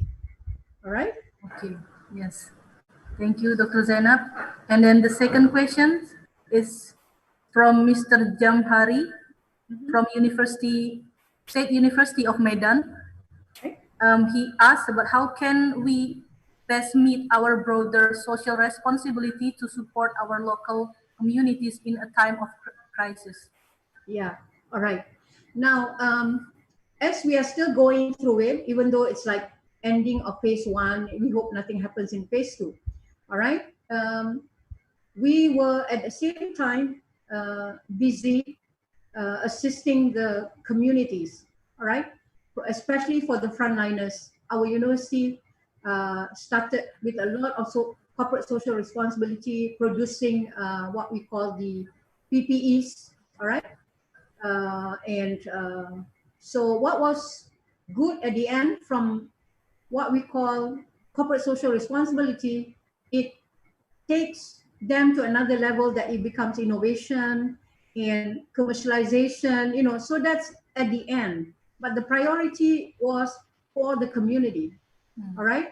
So the spillover of what you get from assisting the community, all right, and you innovate, you go into innovation, you go into commercialization, that because of the what we call the intention that you had from the very beginning was for the community, all right? But it's not the other way around. So I'm glad that a lot of activities, for example, our international students, weekly, we support them the whole month, international students and also our local students, wherever they were stuck on campus. Food was given, meals was given, free meals, they were Yeah. supported. And then we assisted with them going back to their hometowns after getting permission. So Yes. there was a lot of actually effort, and one main thing, we also have what we call a disaster or crisis committee, or what we call Jawatan Kuasa Bencana Social, right? JOPSA. So this is a 24 hours hotline where parents call because their children are still on campus. So a lot of, I'm sure, like never before, all of these activities, from PPEs, right? From corporate social responsibilities, from what we call the PPEs, equipments, to food, all right, to counseling. So everybody played their role, basically. role, Everyone came in. Yeah. For the social, for the minds, for the hearts, for everything that we always say that we need to support our students. So the financial, the physical, the mental, all right, the cognitive support, everything came at the same time. So we are very glad that in fact, even some of our faculty members loan, because they had extra computers, so they loan it to students who are really in need, and they're always keen to know whether the students are facing the problems or no computers and whatnot. So to that extent that they extended their goodwill and the good heart, right? Okay. Thank you very much, Dr. Haji Zainab. Thank you very much for the very interesting talk. You're most welcome. Yeah. Welcome. Thank you. We have more questions, but we already passed our time. So we have a very limited time. So I'll be happy later, yes. Yeah. Thank you very much. Answer the question. Thank you. Yeah. And now I will invite our fourth speaker. It's from Kadiri University, Miss Pamadia Vitasmoro. Hello. Okay. Okay, Miss Pamadia Vitasmoro, or Miss Vita, before you begin to present your material for around 15 minutes, I will, please allow me to briefly introduce to you to our participants.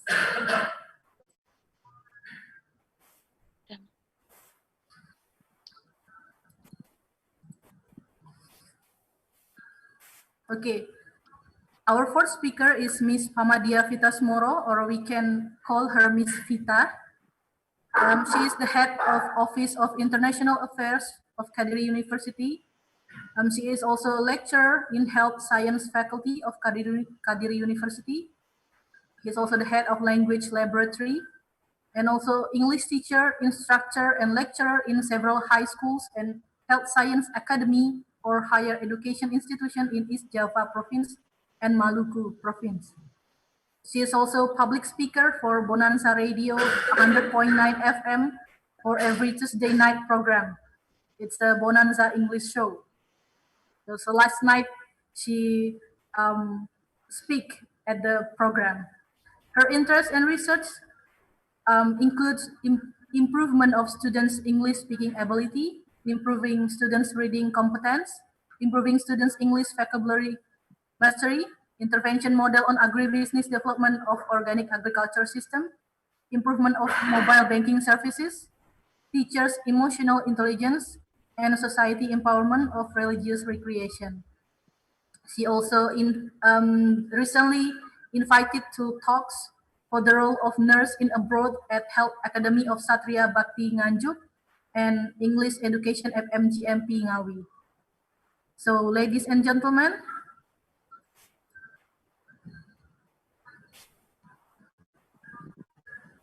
Please give a warm welcome to Ms. Pamadia Vitas Moro. Thank you for the time. Assalamualaikum warahmatullahi wabarakatuh. Good day all. Good day. Okay. I'm Vita from Kadir University. I'm the head of National and International Office of Affair. Thanks for giving me time to presenting my topic about the collaboration for internationalization. Please, my slide.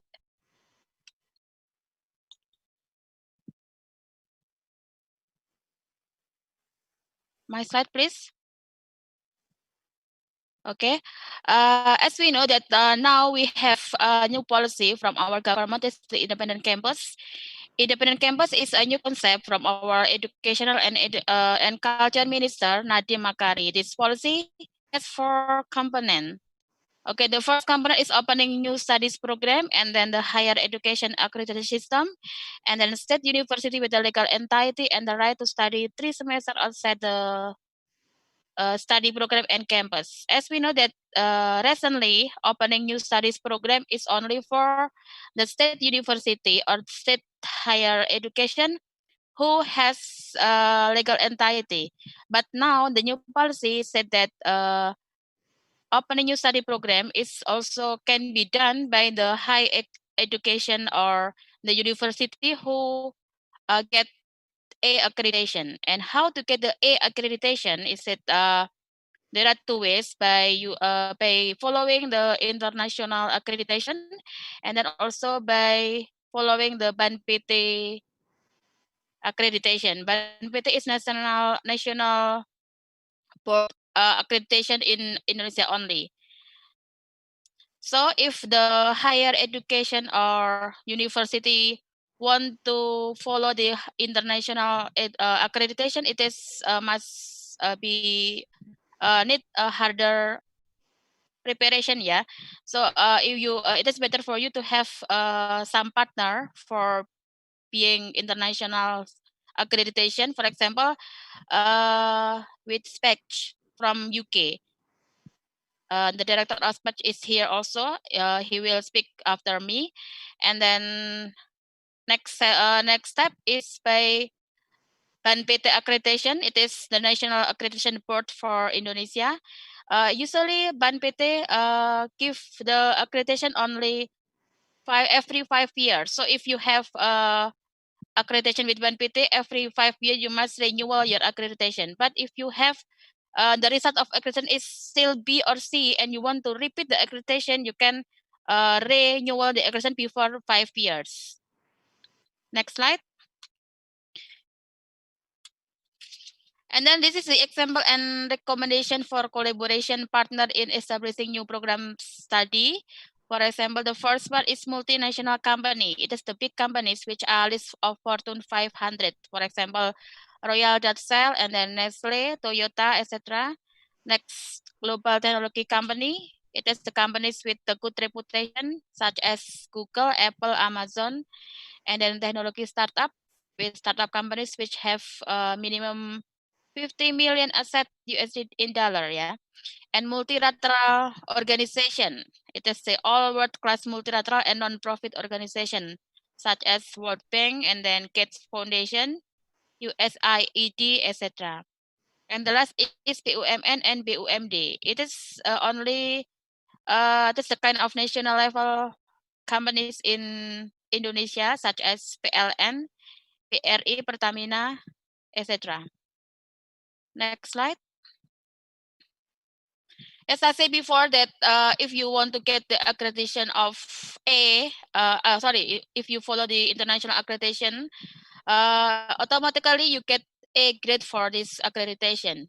As I said before that you need some partner, yeah, for doing this accreditation, and then you can share with Mr. Rahul after this one for more information about the spec. And then it is the list of international accreditation board that recognized by our Minister of Education and Culture. You can see in the slide, it is for public health technology, and then engineering technology, computer science, and also architecture. Next slide. And then this is example of student activities outside their campus. It can be done outside the campus and about 2 semester, yeah. So the student can join on the job training and then project in the village, teaching at school, and then student exchange program, research, entrepreneurship program, independent project, and humanity project. All this activity must be done by the supervisor from the lecturer, and then it can be done on group, yeah. So the student can do it with the friends. Next slide. Next, Kadi University actually has some strategy for being independent campus. One of the strategy is opening the new studies program. But if we want to opening the new studies program, automatically we must get A or B accreditation first. So our effort today now, we want to get the accreditation A or B as the requirement for opening the new study program. And then also becoming an entrepreneur in university, and then improving of teaching and research innovation. And the last is making collaboration with partner of study program. Next slide. Next, actually, Kadi University as a small university has some progress, collaboration with international, national, and local collaboration. With international collaboration, we have 10 international universities, such as for universities from India, and then Malaysia, Thailand, and East Timor. And then for national collaboration, we have 31 universities and company, consists of universities in East Java like Unitomo, UTM Madura, and then some university in West Java, Central Java, Sumatra, Bali, and also in Kalimantan. And then we also have some companies, yeah, companies collaboration. And then for the local, we have 42 institution on companies, consists of the hospital, yeah, and then pharmacy and local hospital, and also the small companies in Kediri and etc. Actually, next slide. Actually, we still consider that our university has many lackness of doing collaboration, but we have the challenge of having collaborations with other institutions because we still have limited language and then limited human resource, and also limited financial problem and networking.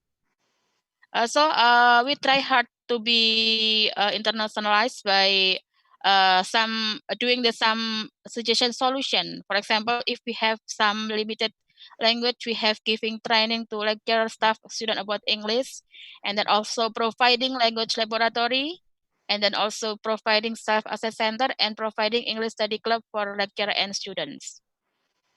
And then for limited human resource, we have such as a solution by improving the self-development of staff, and then improving their correspondence skill, and then improving the negotiation skill. It is especially for the staff who sit in the national and international affair. And then about the financial problem, we have such as a solution by asking the financial support from donation, of course, the first solution, and then next propose some financial support from the local government, so it can help us to make a collaboration more and better collaboration. And then the last about networking. The suggestion from my university is making benchmarking with the reputable universities, and then making workshop with the reputable universities, and making collaboration with reputable universities. We mean that a reputable university is universities who got A for accreditation. So we can get some knowledge, some skill, and some information from this university. I think that's all my presentation. We hope that although we are the small university, but we hope that we can be international campus and then support the program of our government by being the independent campus. Thank you for your time. I back to the moderator. Thank you very much for your talk. Very interesting, Miss Vita. And the team has selected some questions for you from the participants. The first question is from Mr. Galuh.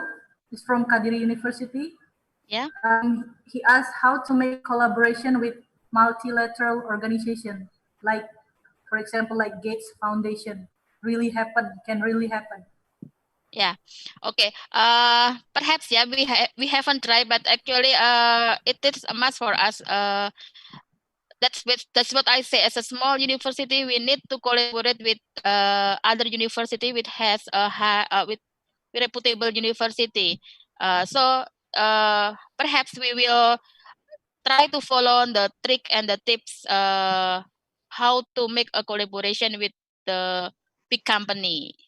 That's why I say to before that it is need for us to collaborate with reputable university to make to get some knowledge, skill, and information about how to get a higher or a better collaboration with the biggest company in the world.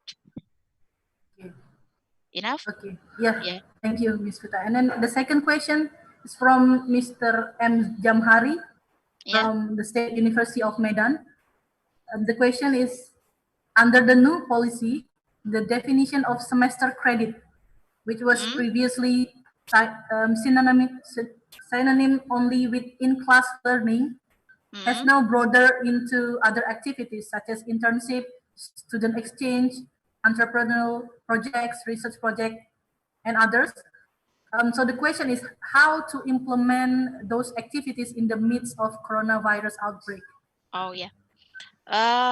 For during this pandemic era, I think it is impossible for doing outside campus activities such as on the job training and then what's it called project in the camp, project in the village, etc.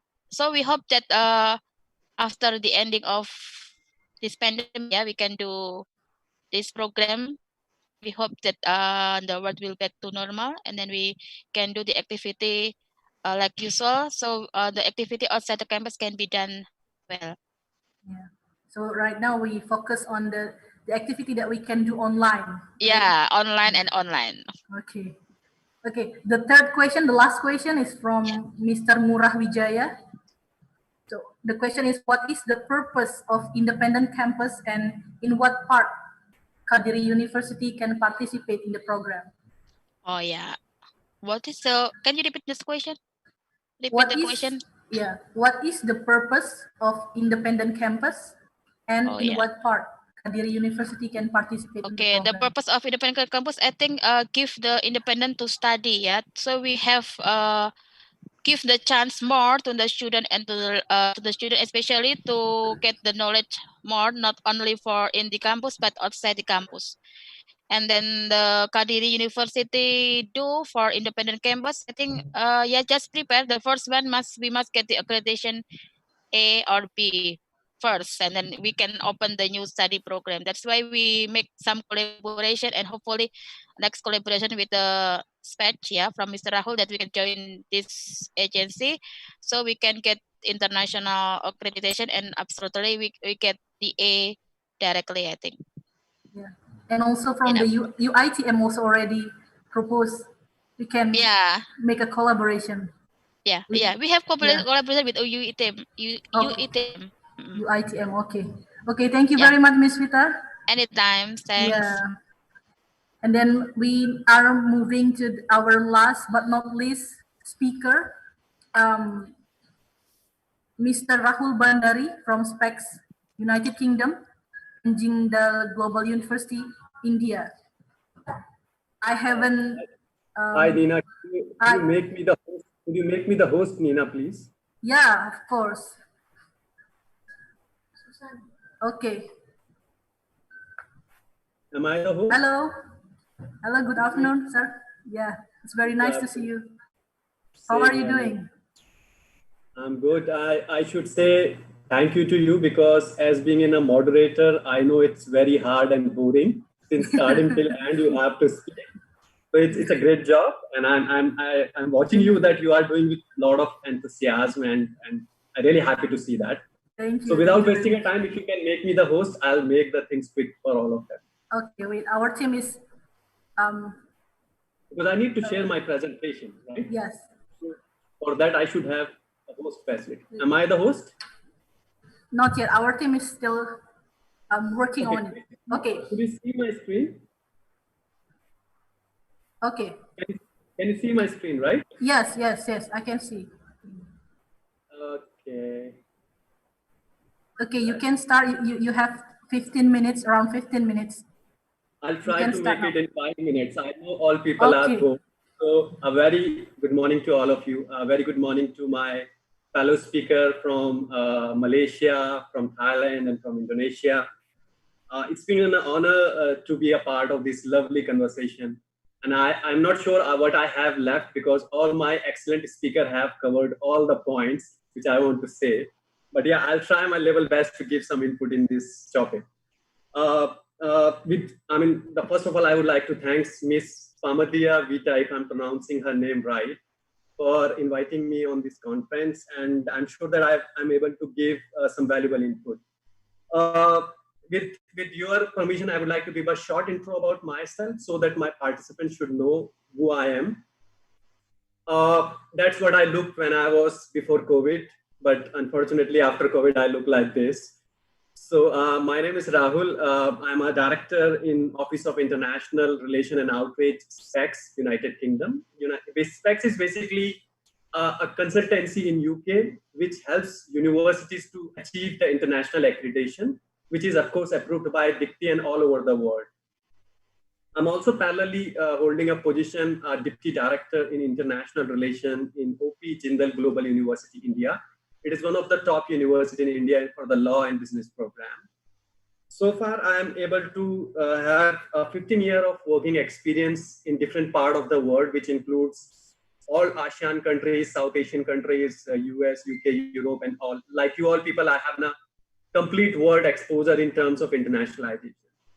Majorly, I worked on internationalization of university, world university ranking, international accreditation, quality assurance, ICT in higher education, and some part of branding and marketing of the institutions. On the teaching side, I have been into foreign faculty in different part of the world. I taught in Dubai, in Lebanon, in Indonesia. I taught in Vietnam also, and majorly I was an international relation guy with some expertise on business and economics also.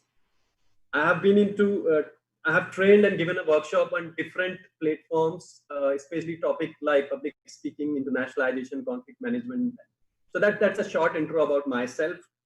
I would like to start with a wonderful quote by J. Williams Fulbright. I'm sure that most of people know him by Fulbright. It is a scholarship which is run by US government for the student of US who can go outside of US for 1 year study abroad program. So I request all the participants who are from different institutions, they can see that how they can be a part of this program so that they can have an inbound students from US. He said a couple of good lines.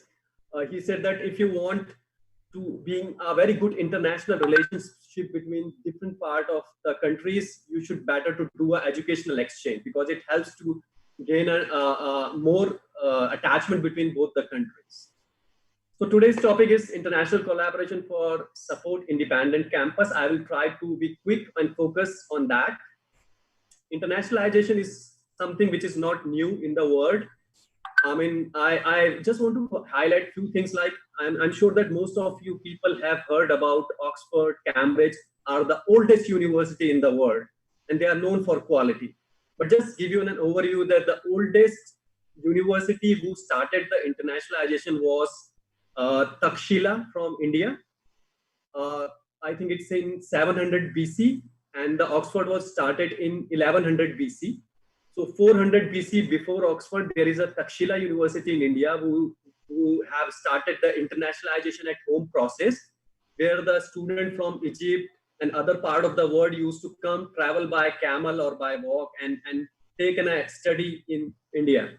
So that's in a short in you that internationalization is not new, what we are discussing right now. It's an old theory. But if I'm talking about Asia, these things will started, I think, after 1980s. When the Asian countries are focusing on internationalization, or if I talk about India started in 2000, this process. Let me give you a short video about internationalization, give you an idea, more practical way. I'll make it short. Long ago, students would travel throughout Europe to find teachers who could give them the knowledge they sought. However, this type of free movement was only available to the elite few. Most people stayed at home, learning a trade or working at family businesses. They never had the opportunity to interact with people from other backgrounds and see the world through their eyes. While there is still a divide between those who can and can't study abroad, in today's globalized world, the story of internationalization is continually unfolding. The EAIE plays an important part in its evolution. This is Sarah. She had the opportunity to study in a different country and immerse herself in a new language and culture. As more students like Sarah studied abroad, universities needed to work out the mechanics of sending and receiving international students. Issues such as general student support, language of instruction, and the ability to transfer academic credits back home prompted universities to open up lines of communication. Before long, colleagues within and across institutions were working together. They started building concrete strategies to attract international students and staff and to ensure that all students, regardless of limitations, are able to study abroad. This is Paul. Paul attended a university in his hometown, and like many of his classmates, knew that studying in another country wasn't an option for him. Universities realized they needed to find a way to give students like Paul the same skills that those studying abroad were receiving. They worked together to design internationally focused curricula, to create opportunities for local students to interact with international students and faculty, and to find innovative ways of bringing students together via digital technology. Paul and Sarah's stories are two very different examples of internationalization in action. Universities internationalize to improve the quality of education and prepare students to succeed in the global labor market. They foster open-minded students who actively care for the world and each other. This helps to forge societies that are more tolerant and inclusive. All right, this short video have given an idea about the internationalization and the two model which is used by all over the world, that is internationalization when you're sending a student out of your country and internationalization at home. Sorry. Okay, so now we are clear that why the university need to do internationalize, of course, to give their student international cultural idea and given an opportunity to study outside of their country in the quality institution, at the same time give them an opportunity to work all over the world, to make an international workforce part of our international workforce. So that these are the few points which generally the university go for the international activity in their university. That's what two model we are talking about. Either you can do internationalization abroad and you can send your students out, you can do the programs and you can have a policy related with that. Or either you can do internationalization at home. That means you don't want to send your student out of your university. You want your student should have international experience while they are sitting in Kadri University, suppose, without going out. So that's what we call in international at home, and it is majorly related to quality. Why international collaboration is so important for university? Yeah, because these partnerships helps students, faculty members. These partnerships helps universities. These partnerships and collaborations helps home country. I'm sure that the student photograph is correct for Indonesian prospect. People love to shake and hand like this. Okay, for the student, yeah, there is no mean. The domestic students need a chance to travel for a short duration in the international university. They can spend 4 months, 1 semester or 1 year, experience the new culture, learn the new language, understand the different criteria or the different angle of the same discipline which they are studying in their home university. So for the student point of view, it's very important whether you do internationalization abroad or internationalization at home. Faculty is very common. Once you sign an agreement with any university or any corporate, they get an opportunity to travel abroad, spend a semester, 2 weeks, 4 weeks, depend on your partnerships, and they can teach there, they can learn a new terminology which is using in different part of the world in academic environment.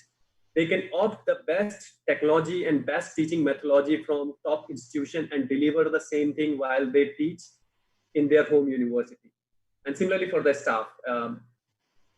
And yes, what's important that they have a friend zone where they can have on a joint collaboration for joint projects and publication, which is very important in terms of improving the quality of university.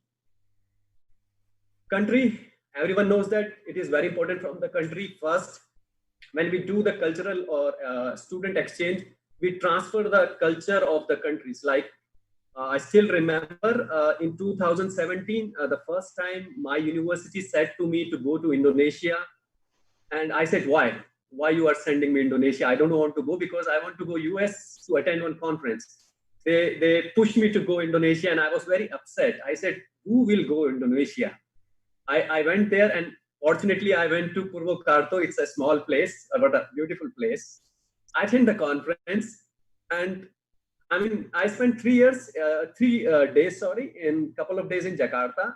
And when I come back, and trust me, I was the brand ambassador of Indonesia in my country and in my university. I used to tell people, please go Indonesia. People are really good there. They are very friendly. Their food is good. And people asking me the same question, like, why you always talk about Indonesia? There are 194 countries around the world. So that's the example of exchange, that we promote culture and we know each other culture.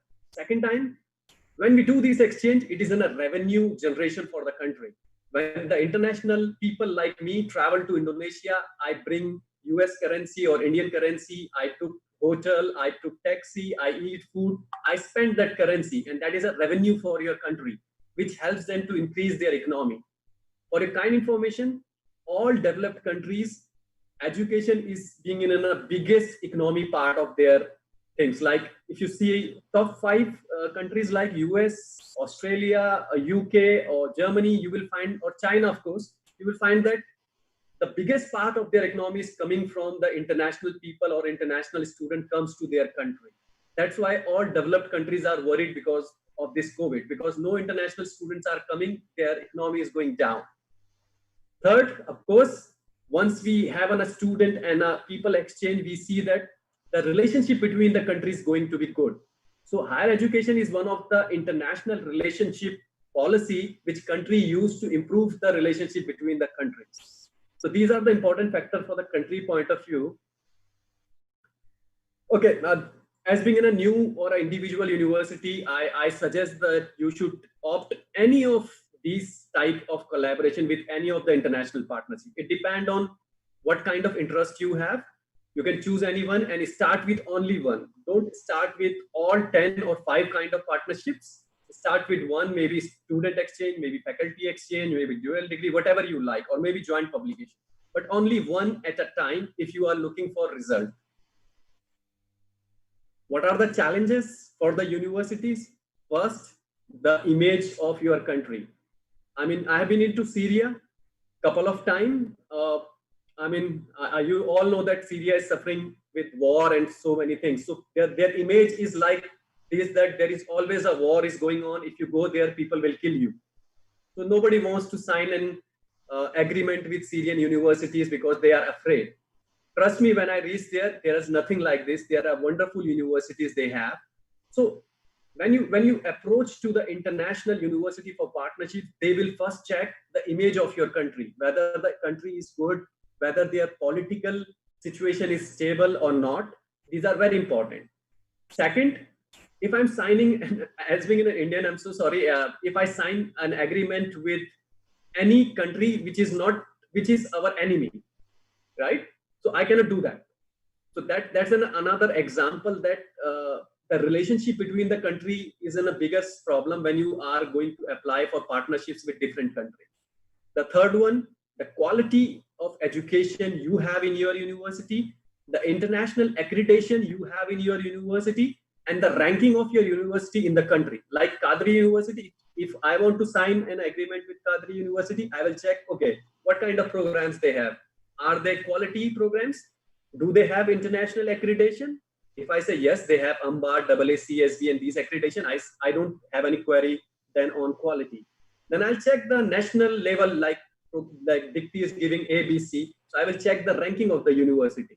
If I found, okay, this is a good university, I love to sign an agreement.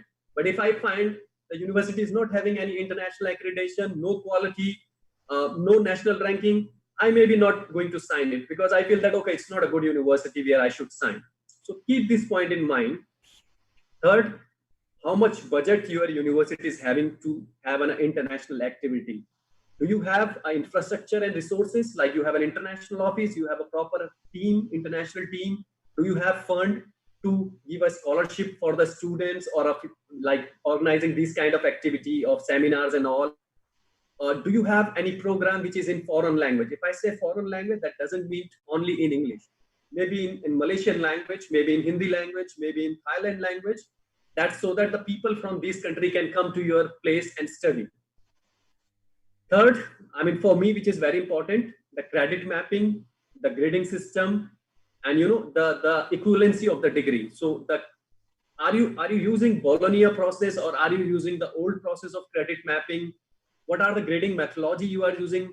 If the students secure 90% in your university, will it be 90 in my university or will it be only pass? So this credit mapping is very important when we sign an international accreditation. And last but not the least, how many international faculty, staff or students you have, how much diversity you have in your campus. It is very important. So if you follow this point, it's very easy for you to internationalize your university and have a lot of international accreditation. And what Ms. Vita was telling about to how to sign an agreement with the international corporate people, the answer was, with your permission, is that you need to have a collaboration with the particular corporate or a company. The company will design a certain part of your curriculum and say that, okay, if your students is going to learn that curriculum, we will give them an opportunity to have an internship in our university. That is called a mixture of corporate and education to bring an employment for the students. I'm sorry I answered your question, but I was just curious to answer it. Now, these are the questions for the university. Okay, we want to do internationalization, but the COVID is happening. I don't know when the COVID is going to over. Should I, as being a university, change my policy or not? Because maybe after, like the professor from Thailand say, after maybe 3 months, when the COVID is over, everything is normal. So why should I change? But nobody knows, right? What can I do in this time? I mean, should I sit idle or should I do something for the betterment of my university and all? To help you the answer, I give you a short video. This is from UNESCO. In the right hand side, you will see that on 16th February, the schools and the universities are start closing. So you can see that how frequently the world is closing that things. Within a span of 1 week, almost 25% universities and schools are closed. So I'll give you this is take some time, but you've given an idea that how the university and schools are closed all over the world during the time of COVID-19.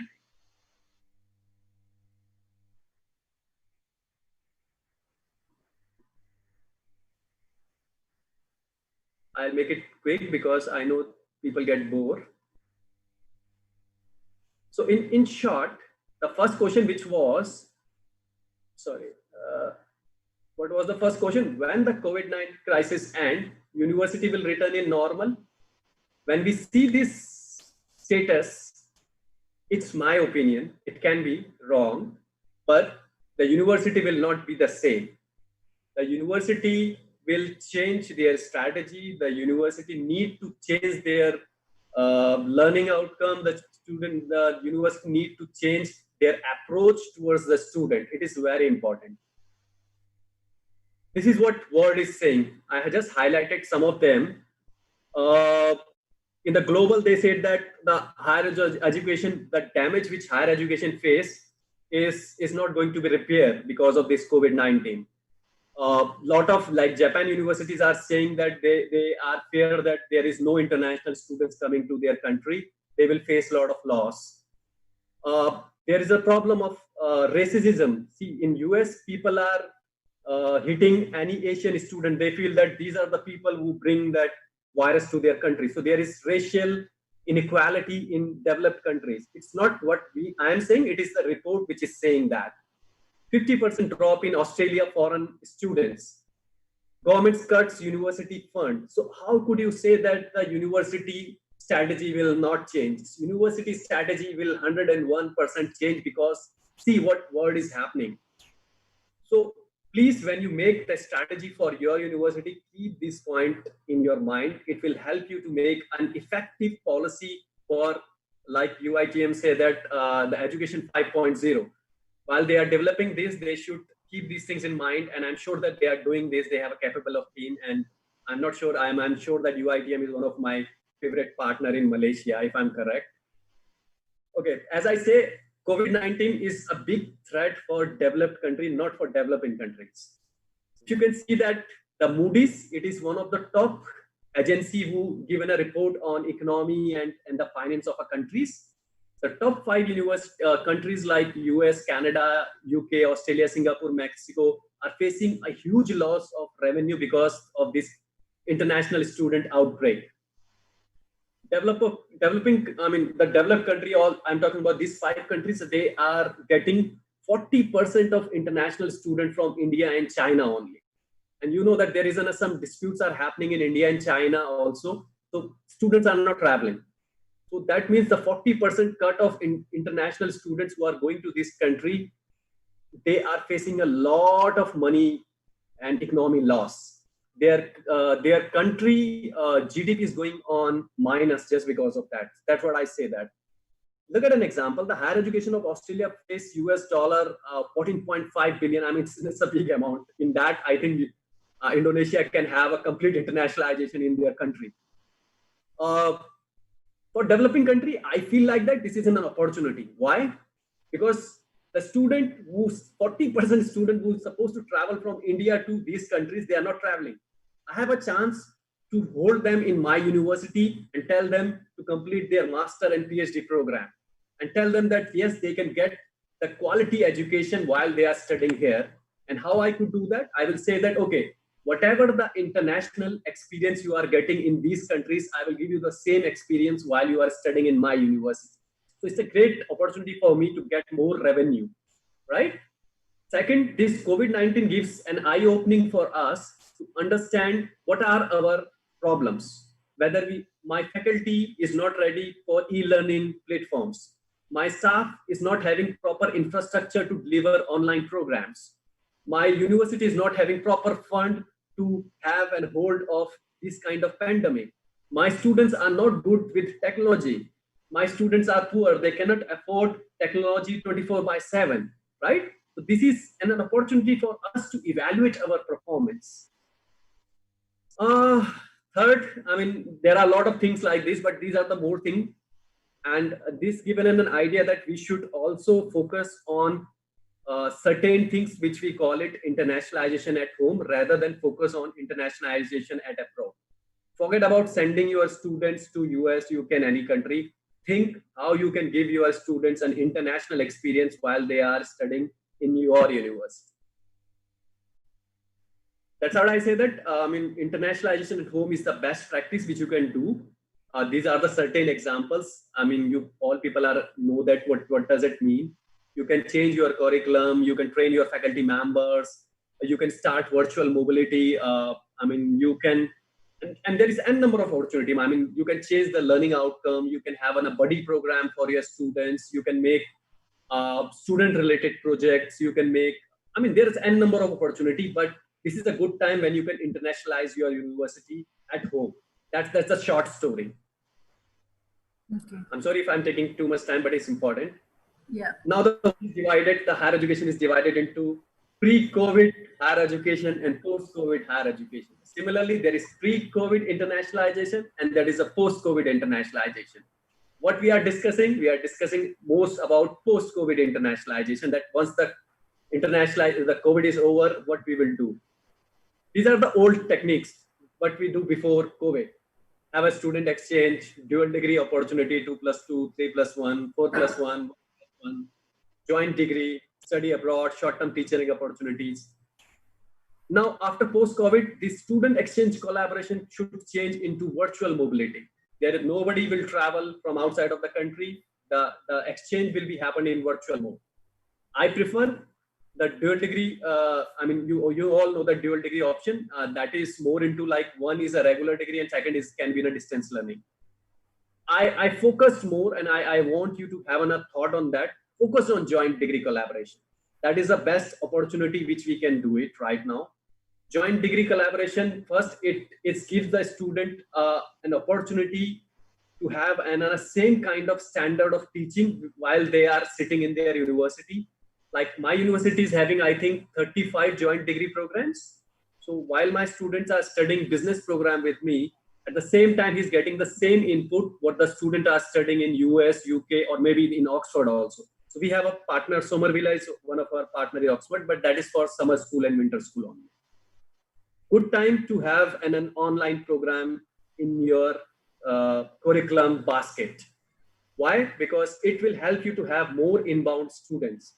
Open a quality program like UITM. If you have something quality and the base program, like my program is law, which we are number one. If I open a certain program or certain part of my program in online or a distance learning mode, it's very easy for a people who are sitting in US can enroll for that, because we know that most of the developing country students don't want to come on developing or underdeveloped country for higher education because they feel that their quality is not as per their standard. So that will increase the chance to secure more inbound student in your course. Similarly, all online summer and winter school program, virtual faculty exchange. I mean, rather than faculty will go for 4 months, they can teach complete semester or maybe a module while through online mode by using Microsoft Teams and anything, whatever you people are using. And I'm sure that in future, most of the seminars and other things are going to be virtual. Nobody will travel and club together 500 people. Have a virtual seminar that is easy, cost saving and time saving. Yes. This is a short. I hope I have complete. I mean, that's a funny thing. I mean, I am happy to answer your question, but if you don't find the answer, you can do it in Google, please. Thank you. Okay. Okay, thank you very much for the very interesting talk to our speaker, Mr. Rahul Bandari. So our team already collect some questions from the participant for you. The questions, the first question.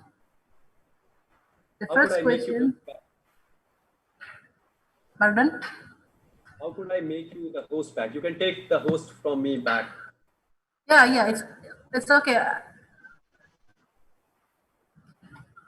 Okay, the first question is from Mr. Jamhari from the State University of Medan.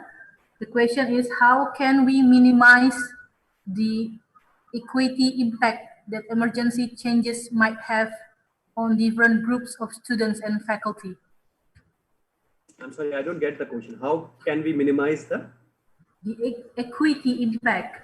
The impact that emergency changes might have on different groups of students and faculty. I think, how can we minimize I mean, be very frank, so far we were not ready for this situation, what happened. Not we, even though the developed country was not ready for that. And it happened like, if I remember in India, the ministry gave us only 2 days time to close the university while we have a residential campus of 5,000 students. Our infrastructure was not ready, and nothing was ready. We just closed it and everybody just ran away to their home. So it takes us to complete, I think, 4 weeks time to design some program and motivate our student and faculty members to face this challenge. And then we realized that our student and faculty member are not familiar with these technology things. So again, there's a challenge. Yes. So, I mean, we of course face a lot of problem while we challenge this COVID-19. But as I said, that as being a developing nation, as being a young university, we learn from this problem and we adapt the things very quickly, which make us ready, because in future, if anything happened like this, we are ready. Our infrastructure is ready, our faculties are ready, our students are ready, our we are psychologically ready to accept this challenge. So yeah, at a time you cannot stop the damage, which is in terms of equity or in terms of students or in terms of anything. You cannot do anything. You just minimize the damage. That's the only thing you can do it right now.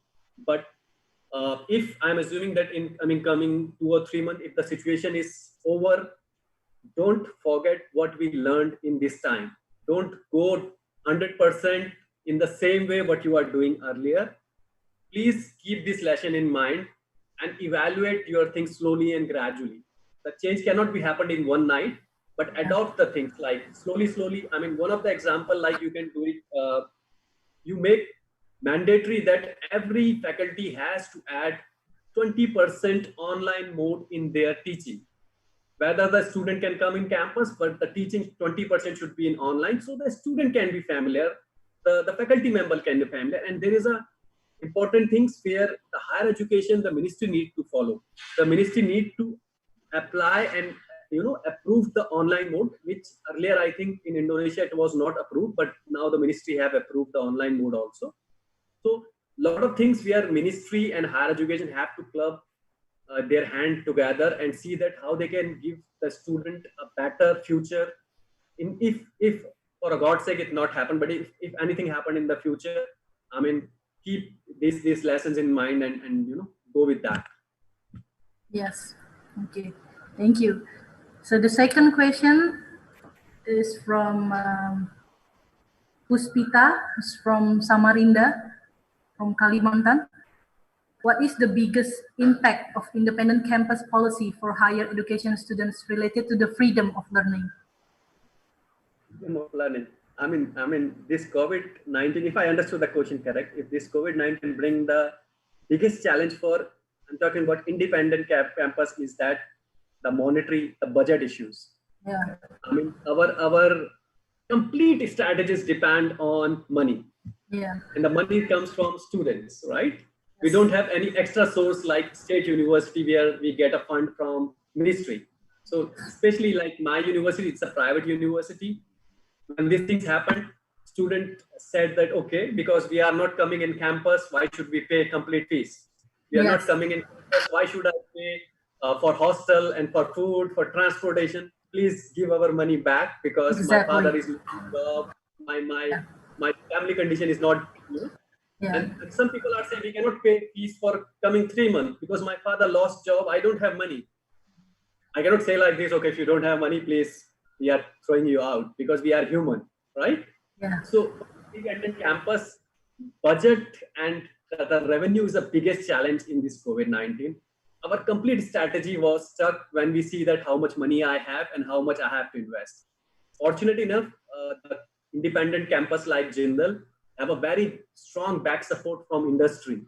So our benefactor, the industries, Mr. Jindal have pump up a lot of money in the university to stand and support our students. So we do everything in terms of minimizing their fees, giving them free things and all, so that the student will not face that problem. But I'm sure that there are a lot of universities in the world who cannot do like this. So biggest challenge is revenue, yes, and but trust me, if this is in a good way you learned, please start developing distance learning, blended learning program in your university. Blended learning is going to be the future of higher education. So you have to make a program. Every program should be on blended learning form. If you don't do that, I mean, in couple of decades, might be your program is obsolete. People will not happy to come and take an admission in your university. So from now, if you start working, it will take a couple of years to start that kind of program and infrastructure, and you will sustain in upcoming challenges, which is going to come after COVID-19. Okay. Okay. Thank you very much, Mr. Rahul. We have one more question from Abhinav, Kumar Abhinav. The question is, how do you see education growth and opportunities when people from abroad come back to developing countries, for example, like India, Indonesia? Don't you feel competition would lead to lesser jobs? Yes. So the most of the, I mean, it's a very valid question. Most of the developing country student wants to go in developed country. So far, my experience, only if 100% students are going, only 30% students wants to go for quality education, right? 70% wants to go because their currency is very high. They want a good living standard. They want their job. Perfect example of this is when UK exit from Brexit. Lot of students don't want to go UK because they stop the policy of, you know, once you complete 2-year programs, you will get extra years to start working there. So yes, once this the students who are coming back from developed countries to their own country, there will be huge, say a rise on employment issues, which the minister of Indonesia also raised, that yes, there is going to be an employment issue, but how it could be solved? That's a perfect example which UITM is doing of implementing education 5.0, rather than focusing on. I'm sure that most of the Indonesian universities are still on 3.0 and they are planning to transfer to 4.0, but no, that is a time you have to jump 4.0 and go directly to 5.0. When you involve the innovation and other part in that education, students will not totally depend on jobs. Students going to be entrepreneur. Students going to design lot of platform, online platform, which is used by any organization out of the world. For example, when complete sectors are facing loss in COVID-19, the online sector is getting maximum benefit. While during COVID-19, is for them is like money is coming from sky. You can see Zoom, Works, and all, everything is online. They are getting a lot of money. People have enrolled and buy a lot of Zoom subscriptions. So previously nobody is buying, but now that's an opportunity which we need to see. Rather than looking for a job, implement these strategies, be innovative, be good, be creative, use artificial intelligence in your programs, and be a job provider rather than job seeking person. So once they graduate, they say, okay, I'm going to be a businessman. I will give job to 15 of my school or university students, rather than say that, okay, where I should go for the job. Yes. So that's a perfect, they can do it, right? Yes, exactly. Thank you very much. Sorry if I bored a lot of audience. I know I'm the last one and you people have listening all of us from last 2.5 hours. No, actually it's very informative for us. Very interesting presentation. Thank you very much. We still open 2 questions for all the speakers, but because we have limited time, so I will divide the question for each, for Dr. Zainab and for Mr. Rahul. The first question is for Dr. Zainab. It's from India, Dr. Zainab. Yeah. The question is, not everyone is economically able to have high quality education. So don't you think distance learning and online platforms should also be standardized and recognized? Okay, number one, with that statement, I definitely agree that, like I mentioned earlier, as we migrated, as we move on, we realize, of course, we have embarked on technology, but we know there were gaps. Yeah. There were gaps. And then there were different types of gaps. Yes. All right. So one of the very glaring gaps that we saw was actually between the haves and the have-nots, as mentioned by Rahul earlier. This is where equity comes in, access, right? So when we have this issue, we are all fully aware. And as a nation, like 20 universities, everybody has, it's just not one university's problem when it comes to connectivity, the haves and the have-nots.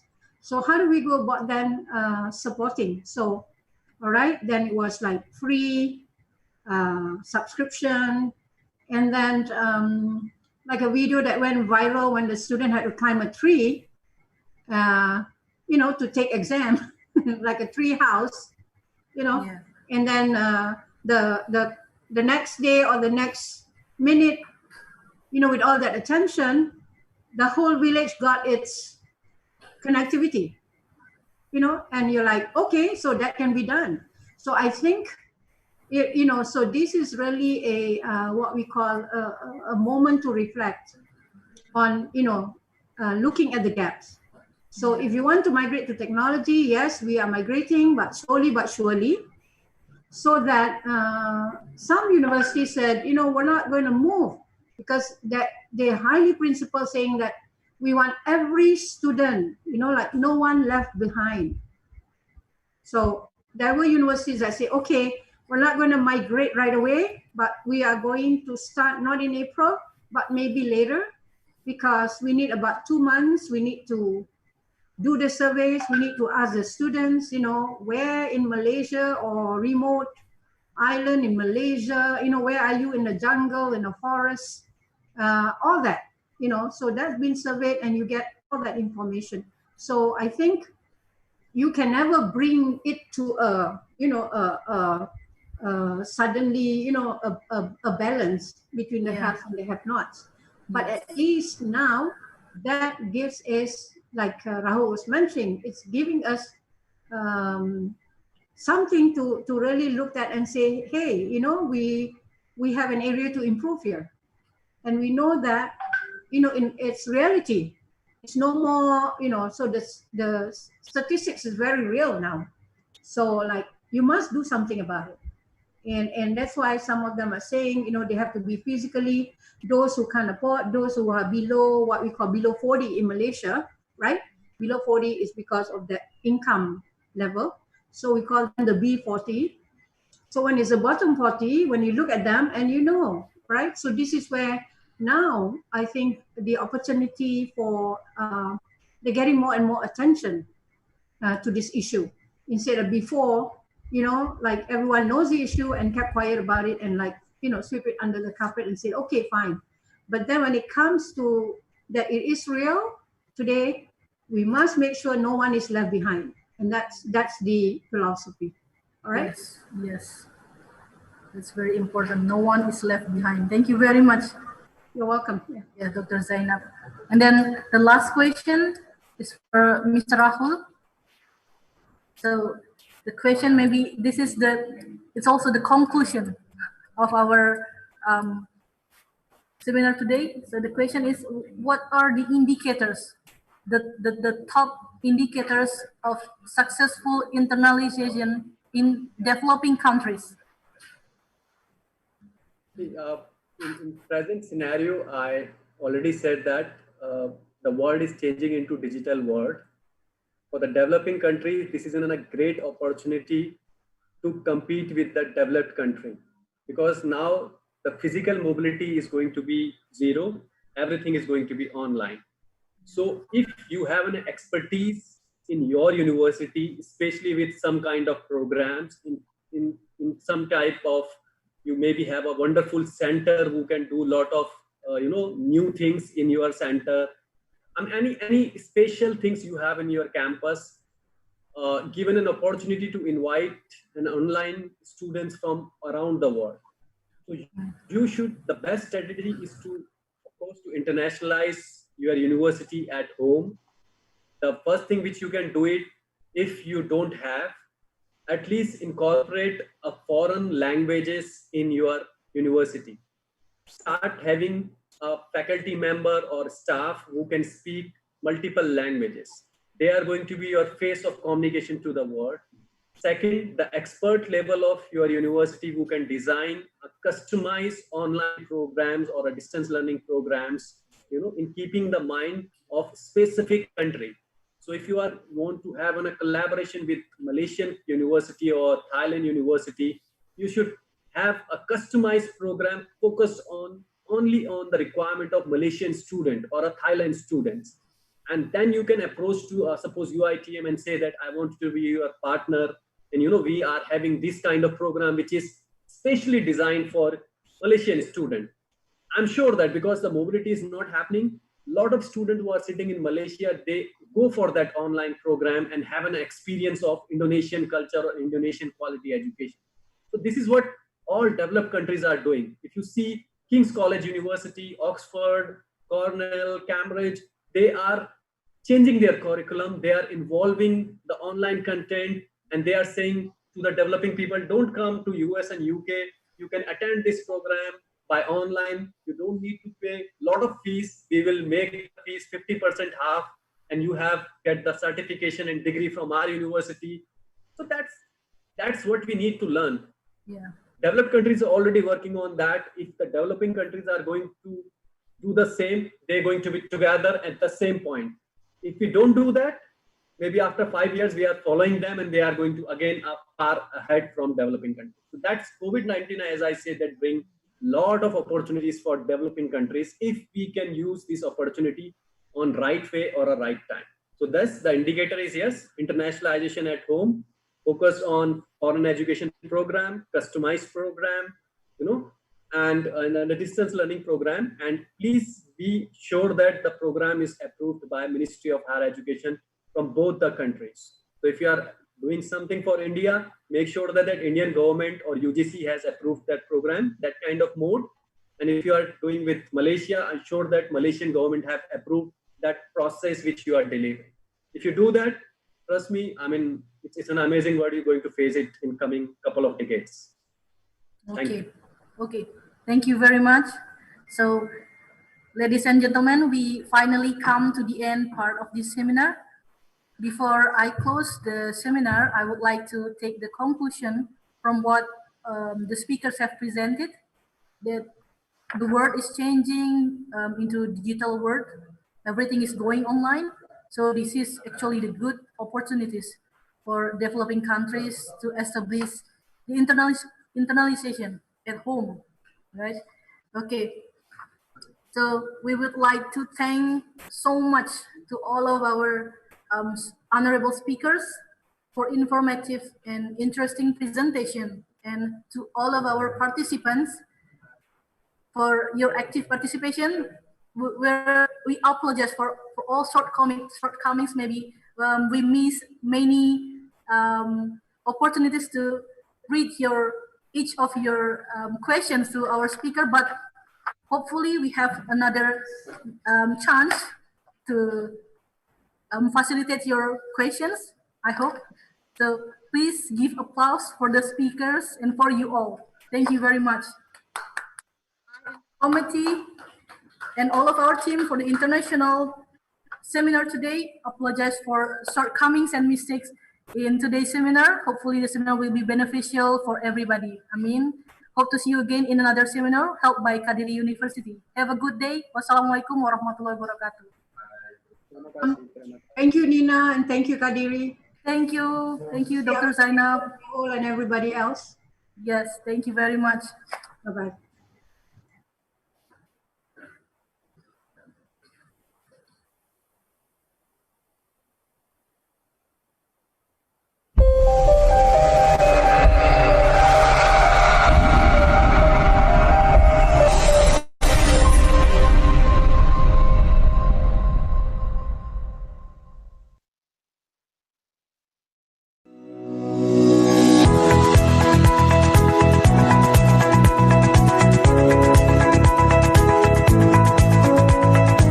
Kadiri University is a private university located in Kediri, East Java, Indonesia.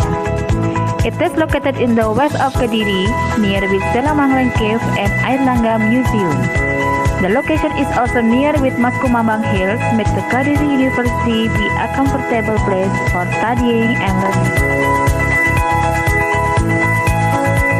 Kadiri University has big contribution of Kediri development.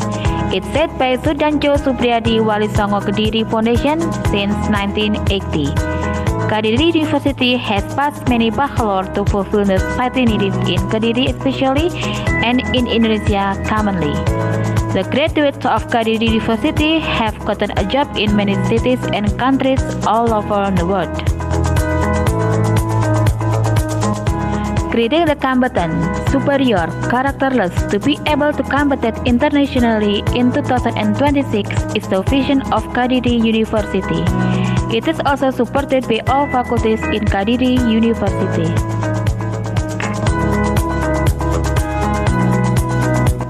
Kadiri University has academic, profession, and vocational education, namely Law Faculty,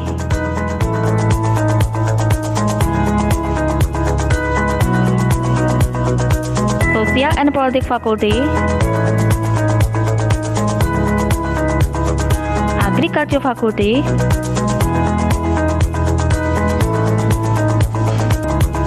Economics Faculty,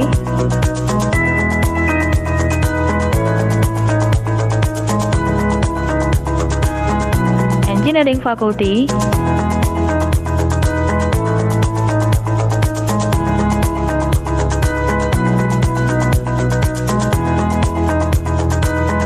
Health Science Faculty.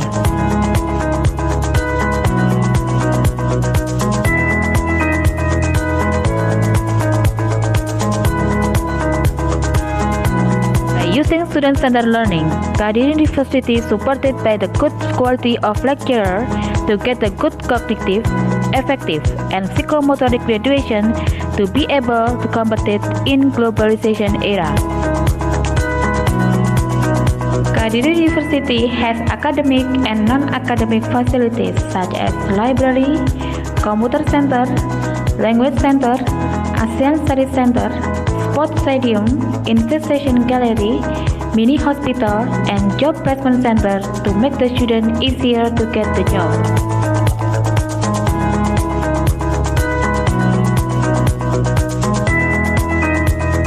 Mari bergabung bersama kami di Universitas Kadiri.